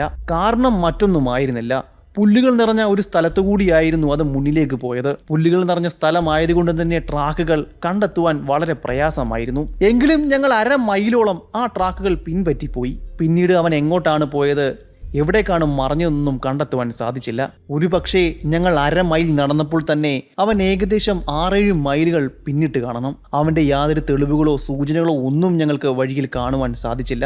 അങ്ങനെ സുഖകരമല്ലാത്ത മറ്റൊരു ദിവസം കൂടി കടന്നുപോയി. തികഞ്ഞ നിരാശയോടെയും വിഷമത്തോടെയും ഞങ്ങൾ തിരികെ ബംഗ്ലാവിലേക്കും. സൂര്യൻ അസ്തമിച്ചു. രാത്രിക്ക് വഴിമാറി. ചന്ദ്രന്റെ പ്രകാശം ബംഗ്ലാവിനും ബംഗ്ലാവിന്റെ പരിസര പ്രദേശങ്ങളിലും വിതറി. നിലാവുള്ള രാത്രിയിൽ ഞാൻ ബംഗ്ലാവിന് പുറത്തേക്കിറങ്ങി, ചുറ്റുപാടുമുള്ള കാഴ്ചകൾ കണ്ട് ആനന്ദിക്കുവാൻ വേണ്ടി. എന്നാൽ ചുറ്റും തികഞ്ഞ നിശബ്ദതയായിരുന്നു. കാടിനുള്ളിൽ നിന്നും എവിടെ നിന്നോ കേഴമാന്റെ കരച്ചിലുകൾ കേൾക്കാമായിരുന്നു. കടുവ വനത്തിൽ എവിടെയോ അലഞ്ഞു നടക്കുകയാണ്. തന്റെ ഇരയ്ക്ക് വേണ്ടിയുള്ള കാത്തിരിപ്പിലായിരിക്കാം. ഒരുപക്ഷെ ആ കേഴമാൻ കടുവയുടെയോ പുലിയുടെയോ അല്ലെങ്കിൽ മറ്റ് മനുഷ്യഭോജികളായ ജീവികളുടെയോ സാന്നിധ്യം മനസ്സിലാക്കി കാണണം എന്നെല്ലാം ഞാൻ ചിന്തിച്ചുകൊണ്ട് ബംഗ്ലാവിന്റെ വരാന്തയിൽ ഇട്ടിരുന്ന കസേരയിൽ ഇരിക്കുകയാണ്. അല്പസമയം കഴിഞ്ഞപ്പോഴേക്കും എനിക്കുള്ള കോഫിയുമായി ഫോറസ്റ്റ് ഗാർഡ് അവിടേക്ക് നടന്നു വന്നു. എനിക്കൊപ്പം അവിടെ ഇരുന്നു. അയാളുടെ കഥകളും മറ്റും എന്നോട് പറഞ്ഞു. അങ്ങനെ ഞങ്ങൾ കാര്യങ്ങളെല്ലാം പറഞ്ഞിരുന്ന് ഏകദേശം 10 മണിയായതോടെ ഞങ്ങൾ ഉറങ്ങുവാൻ വേണ്ടി പോയി. അയാൾ പറഞ്ഞത് പ്രകാരം ആ കാട്ടാനയെ എത്രയും പെട്ടെന്ന് തന്നെ കൊലപ്പെടുത്തേണ്ടതുണ്ട്, അല്ലെങ്കിൽ ഇനിയും കൂടുതൽ ജീവൻ അവൻ അപഹരിച്ചേക്കാം. ഞാൻ ഇവിടേക്ക് വരുന്നതിന് മുന്നേ ഒരു 15 ദിവസം അവന്റെ തെമ്മാടിത്തരങ്ങളെല്ലാം കാട്ടിക്കൂട്ടുകയായിരുന്നു. കാരകുടിയിലും അവൻ ചെന്നിരുന്നുവെന്ന് ഫോറസ്റ്റ് ഗാർഡ് എന്നോട് പറഞ്ഞിരുന്നു. അവിടെയും 2 പേരെ അവൻ കൊലപ്പെടുത്തി. കൂടുതൽ വിവരങ്ങളൊന്നും എനിക്ക് ലഭ്യമായില്ല. അതിനാൽ ഞാൻ ഇത് കഥയിൽ ഉൾപ്പെടുത്തുന്നില്ല. ആന ചവിട്ടി അരച്ച നിലയിലുള്ള മൃതദേഹങ്ങൾ മാത്രമാണ് അവർക്ക് കണ്ടെത്തുവാൻ സാധിച്ചത്. ആ കഥകളെല്ലാമായിരുന്നു അദ്ദേഹം എന്നോട് പറഞ്ഞത്. അതെല്ലാം എൻ്റെ മനസ്സിൽ എനിക്ക് കാണുവാൻ സാധിക്കുമായിരുന്നു. ഞാൻ എൻ്റെ വിഞ്ചസ്റ്റർ 405 തുടച്ച് അതിൽ തിരകൾ റീലോഡ് ചെയ്ത് സേഫ്റ്റി ക്യാപ്പ് ഇട്ട ശേഷം അവിടുത്തെ ഭിത്തിയിൽ തൂക്കിയിട്ടു. പുലർച്ചെ തന്നെ ആനയെ തേടി ഇറങ്ങേണ്ടതുണ്ട്. ഞാൻ ഇവിടെ വന്നിട്ട് ഏകദേശം 3 ദിവസം കഴിയുകയാണ്. ഇതുവരെ അവനെ പറ്റിയുള്ള യാതൊരു വിവരവും എനിക്ക് കിട്ടിയില്ല. അവന്റെ സാന്നിധ്യം പോലും എനിക്ക് അറിയുവാൻ സാധിച്ചില്ല. എന്നെല്ലാം ചിന്തിച്ചുകൊണ്ട് ഞാൻ അങ്ങനെ കിടന്നു. നിദ്രാദേവി എന്നെ പുണർന്നു. ഞാൻ ഉറക്കത്തിലേക്ക് വഴുതി വീണു. പിറ്റേന്ന് കാലത്തെ ഫോറസ്റ്റ് ഗാർഡ് വന്ന് വിളിക്കുമ്പോഴാണ് ഞാൻ ഉണരുന്നത്. ആനയുടെ പുതിയ ട്രാക്കുകൾ കണ്ടെത്തി എന്ന വിവരമായിരുന്നു അദ്ദേഹം എന്നെ അറിയിച്ചത്. കാരകുടിക്കും തെപ്പക്കാടിനും ഇടയിലുള്ള റോഡിൽ അവൻ തലേന്ന് രാത്രിയിൽ വിഹരിച്ച് നടന്നിരുന്നു. അതിന്റെ കാൽപ്പാടുകൾ അവിടെ കണ്ടെത്തി എന്നാണ് ഗ്രാമീണർ ഫോറസ്റ്റ് ഗാർഡിനോട് പറഞ്ഞത്. ആ വിവരമാണ് അദ്ദേഹം എന്നെ അറിയിച്ചത്. പിന്നെ ഒട്ടും താമസിച്ചില്ല. പ്രഭാത ഭക്ഷണം കഴിച്ചുകൊണ്ട് ഞാനും ഫോറസ്റ്റ് ഗാർഡും കാരകുടി തെപ്പേക്കാട് റോഡ് ലക്ഷ്യമാക്കി പാഞ്ഞു. ഞങ്ങൾക്ക് അവിടേക്ക് വളരെ വേഗം സഞ്ചരിക്കുവാൻ വേണ്ടി തന്നെ ഗ്രാമീണർ കാളവണ്ടി ഒരുക്കിയിരുന്നു. ആ കാളവണ്ടിയുടെ പുറത്ത് കയറിയാണ് ഞാനും ഗാർഡും കാരകുടി തെപ്പക്കാട് ഭാഗത്തേക്ക് സഞ്ചരിച്ചത്. ഏകദേശം 1 മണിക്കൂർ കൊണ്ട് കാരകുടി തെപ്പക്കാട് റോഡിൽ ഞങ്ങൾ എത്തിച്ചേർന്നു. ഞങ്ങൾക്കൊപ്പം ട്രാക്കുകൾ കാണിച്ചു തരുവാൻ വേണ്ടി ഒരു ഗ്രാമീണനും ഉണ്ടായിരുന്നു. അയാൾ ഞങ്ങൾക്ക് ആനയുടെ ട്രാക്കുകൾ കാട്ടിത്തന്നു. എന്നാൽ അത് പിൻപറ്റി മുന്നിലേക്ക് പോകുവാൻ അദ്ദേഹം തയ്യാറായില്ല. അയാൾക്ക് ഭയമായിരുന്നു. ഞാൻ ഫോറസ്റ്റ് ഗാർഡിനെ ഒന്ന് നോക്കി. അദ്ദേഹത്തിന്റെ മുഖത്തും പരിഭ്രമം ഉണ്ടായിരുന്നു. ഞാൻ അയാളോട് പറഞ്ഞു, നിങ്ങൾക്ക് ഭയമാണെങ്കിൽ എന്റെ കൂടെ വരേണ്ടതില്ല, ഞാൻ ഒറ്റയ്ക്ക് പൊയ്ക്കോളാം. പക്ഷേ അയാൾ അത് നിരസിച്ചു. അയാൾക്കും കൂടെ വരണമെന്നും താങ്കളെ എനിക്ക് വിശ്വാസമാണെന്നും അയാൾ പറഞ്ഞു. അങ്ങനെ ഞാൻ അദ്ദേഹത്തെയും കൂട്ടി ആ ട്രാക്കുകൾ പിന്തുടർന്ന് കാരക്കുടി തെപ്പക്കാട് റോഡിൽ നിന്നും വനത്തിലേക്ക് കടന്നു പോകുന്ന വനപാത വഴി സഞ്ചരിച്ചു. അപ്പോഴേക്കും സമയം ഏകദേശം 7:30 കഴിഞ്ഞു കാണണം. സൂര്യന്റെ കിരണങ്ങൾ കാടിനെ തഴുകി മണ്ണിലേക്ക് സ്പർശിക്കുന്ന സമയം. അത്യധികം മനോഹരമായ ഒരു കാഴ്ച തന്നെയായിരുന്നു അത്. ആ കാഴ്ചകളെല്ലാം കണ്ട് ഞങ്ങൾ മുന്നിലേക്ക് നടന്നു. അടുത്തുണ്ടായിരുന്ന ഒരു ചെറിയൊരു അരുവിയിലേക്ക് വനത്തിൽ നിന്നും ഒരു കൊച്ചു മാൻകൂട്ടം അവിടേക്ക് വെള്ളം കുടിക്കുവാൻ വന്നു. ഞങ്ങളെ കണ്ടുകൊണ്ടായിരിക്കണം അവ പേടിച്ച് തിരിഞ്ഞ് വനത്തിലേക്ക് ഓടിയത്. അതൊന്നും വകവയ്ക്കാതെ ഞങ്ങൾ മുന്നിലേക്ക് നടന്നു. ഞങ്ങളുടെ ലക്ഷ്യം കാട്ടാന മാത്രമാണ്. മറ്റൊന്നിനെയും നായാടുവാൻ എനിക്കിപ്പോൾ മനസ്സില്ല. എൻ്റെ മുന്നിലൂടെയാണ് ഒരു കാട്ടുപന്നി കുതിച്ചോടിപ്പോയത്. അതിനെ വെടിവെക്കുവാനും എൻ്റെ മനസ്സ് എന്നോട് പറഞ്ഞെങ്കിലും അതിനെ ഞാൻ നിഷേധിച്ചു. കാരണം ഞങ്ങൾ പോകുന്നത് അത്യധികം അപകടകാരിയായ ഒരു കൊലയാനിയെ തേടിയാണ്. കൊലയാനിയെ തേടി പോകുമ്പോൾ തികഞ്ഞ നിശബ്ദതയിലും ജാഗ്രതയിലും വേണം മുന്നിലേക്ക് നടക്കുവാൻ. അവൻ്റെ കാൽപ്പാടുകൾ ഞങ്ങൾക്ക് മുന്നിൽ ദൃശ്യമാണ്.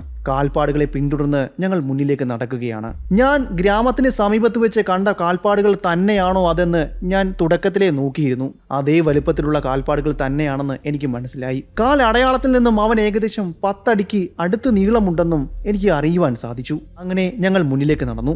മുന്നിലേക്ക് പോകുന്തോറും ഞങ്ങളുടെ കരുതലും കൂടിക്കൂടി വന്നു. കാറ്റിന്റെ ഗതിയും മറ്റും സസൂക്ഷ്മം ഞാൻ നിരീക്ഷിച്ചു. ഞങ്ങൾ കുറച്ചു ദൂരം മുന്നിലേക്ക് നടന്നപ്പോൾ ഒരു മരത്തിന്റെ അരികിലായി ആന വിശ്രമിച്ചു എന്ന രീതിയിലുള്ള ഒരു പാട് ഞങ്ങൾക്ക് കാണുവാൻ സാധിച്ചു. ആന കടന്നതിന്റെ എല്ലാ ലക്ഷണങ്ങളും അവിടെ ഉണ്ടായിരുന്നു. വീണ്ടും അവിടെ നിന്ന് അവൻ മുന്നിലേക്ക് നടക്കുകയാണ്. എവിടേക്കാണ് നടന്നു പോകുന്നതെന്ന് ഞങ്ങൾക്ക് അറിയുവാൻ സാധിച്ചില്ല. പോകുന്ന വഴിയിലെ മരക്കൊമ്പുകളും മറ്റും വലിച്ചൊടിച്ചതായും ഞങ്ങൾക്ക് കാണുവാൻ സാധിച്ചു. അത് ഞങ്ങളിൽ കൂടുതൽ ആവേശം നൽകി. കുറച്ചു ദൂരം കൂടി ഞങ്ങൾ മുന്നിലേക്ക് നടന്നു, ഏകദേശം 1 മൈലോളം. അപ്പോൾ ഞങ്ങൾക്ക് ആനയുടെ പുതുതായി വീണ ചൂടാറാത്ത ആനപ്പിണ്ടം കാണുവാൻ സാധിച്ചു. അതിൽ നിന്നും അവൻ വലിയ ദൂരമല്ലാതെ ഇവിടെ എവിടെയോ ഉണ്ട് എന്ന് ഞങ്ങൾക്ക് മനസ്സിലായി. വീണ്ടും ഞങ്ങൾ നിന്നു. കാറ്റിന്റെ ഗതിയും മറ്റും സസൂക്ഷ്മം നിരീക്ഷിച്ചു. കാറ്റിന്റെ ഗതി ഞങ്ങൾക്ക് അനുകൂലമാണെന്ന് ഞങ്ങൾ ഉറപ്പുവരുത്തി.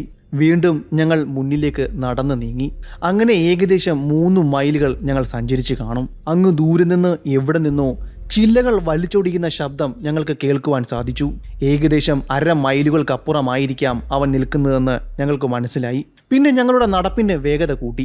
നടപ്പിൻ്റെ വേഗത കൂടുമ്പോഴും കാറ്റിൻ്റെ ഗതി ശ്രദ്ധിക്കുവാൻ ഞാൻ മറന്നിരുന്നില്ല. അങ്ങനെ ഏകദേശം ഞങ്ങൾ 1/2 മണിക്കൂറോളം മുന്നിലേക്ക് സഞ്ചരിച്ചു. ഞാൻ മുന്നേ നിങ്ങളോട് പറഞ്ഞ ആ മുളങ്കാടുകൾക്ക് അരികിലോട്ടായിരുന്നു ആ പാത ഞങ്ങളെ കൊണ്ടുപോയത്. അതായത് ആനയുടെ ട്രാക്ക് ഞങ്ങളെ നയിച്ചത്. അങ്ങനെ അവസാനം ഞങ്ങൾ ആ മുളങ്കാടുകൾക്ക് അരികിലെത്തി. മുളങ്കാടുകൾക്ക് മറുവശത്ത് വിശാലമായി പരന്നു കിടക്കുന്ന ചതുപ്പും ഞങ്ങൾക്ക് കാണുവാൻ സാധിച്ചു. ചതുപ്പിലൂടെ നടന്നു നീങ്ങുന്ന കൊമ്പനെയും ഞങ്ങൾ കണ്ടു. എൻ്റെ കൂടെ വന്ന ഫോറസ്റ്റ് ഗാർഡിന്റെ സംരക്ഷണം എനിക്ക് ഉറപ്പുവരുത്തേണ്ടതുണ്ടായിരുന്നു. അടുത്തുണ്ടായിരുന്ന വലിയൊരു മരത്തിലേക്ക് അയാളോട് വലിഞ്ഞു കയറുവാൻ ഞാൻ പറഞ്ഞു.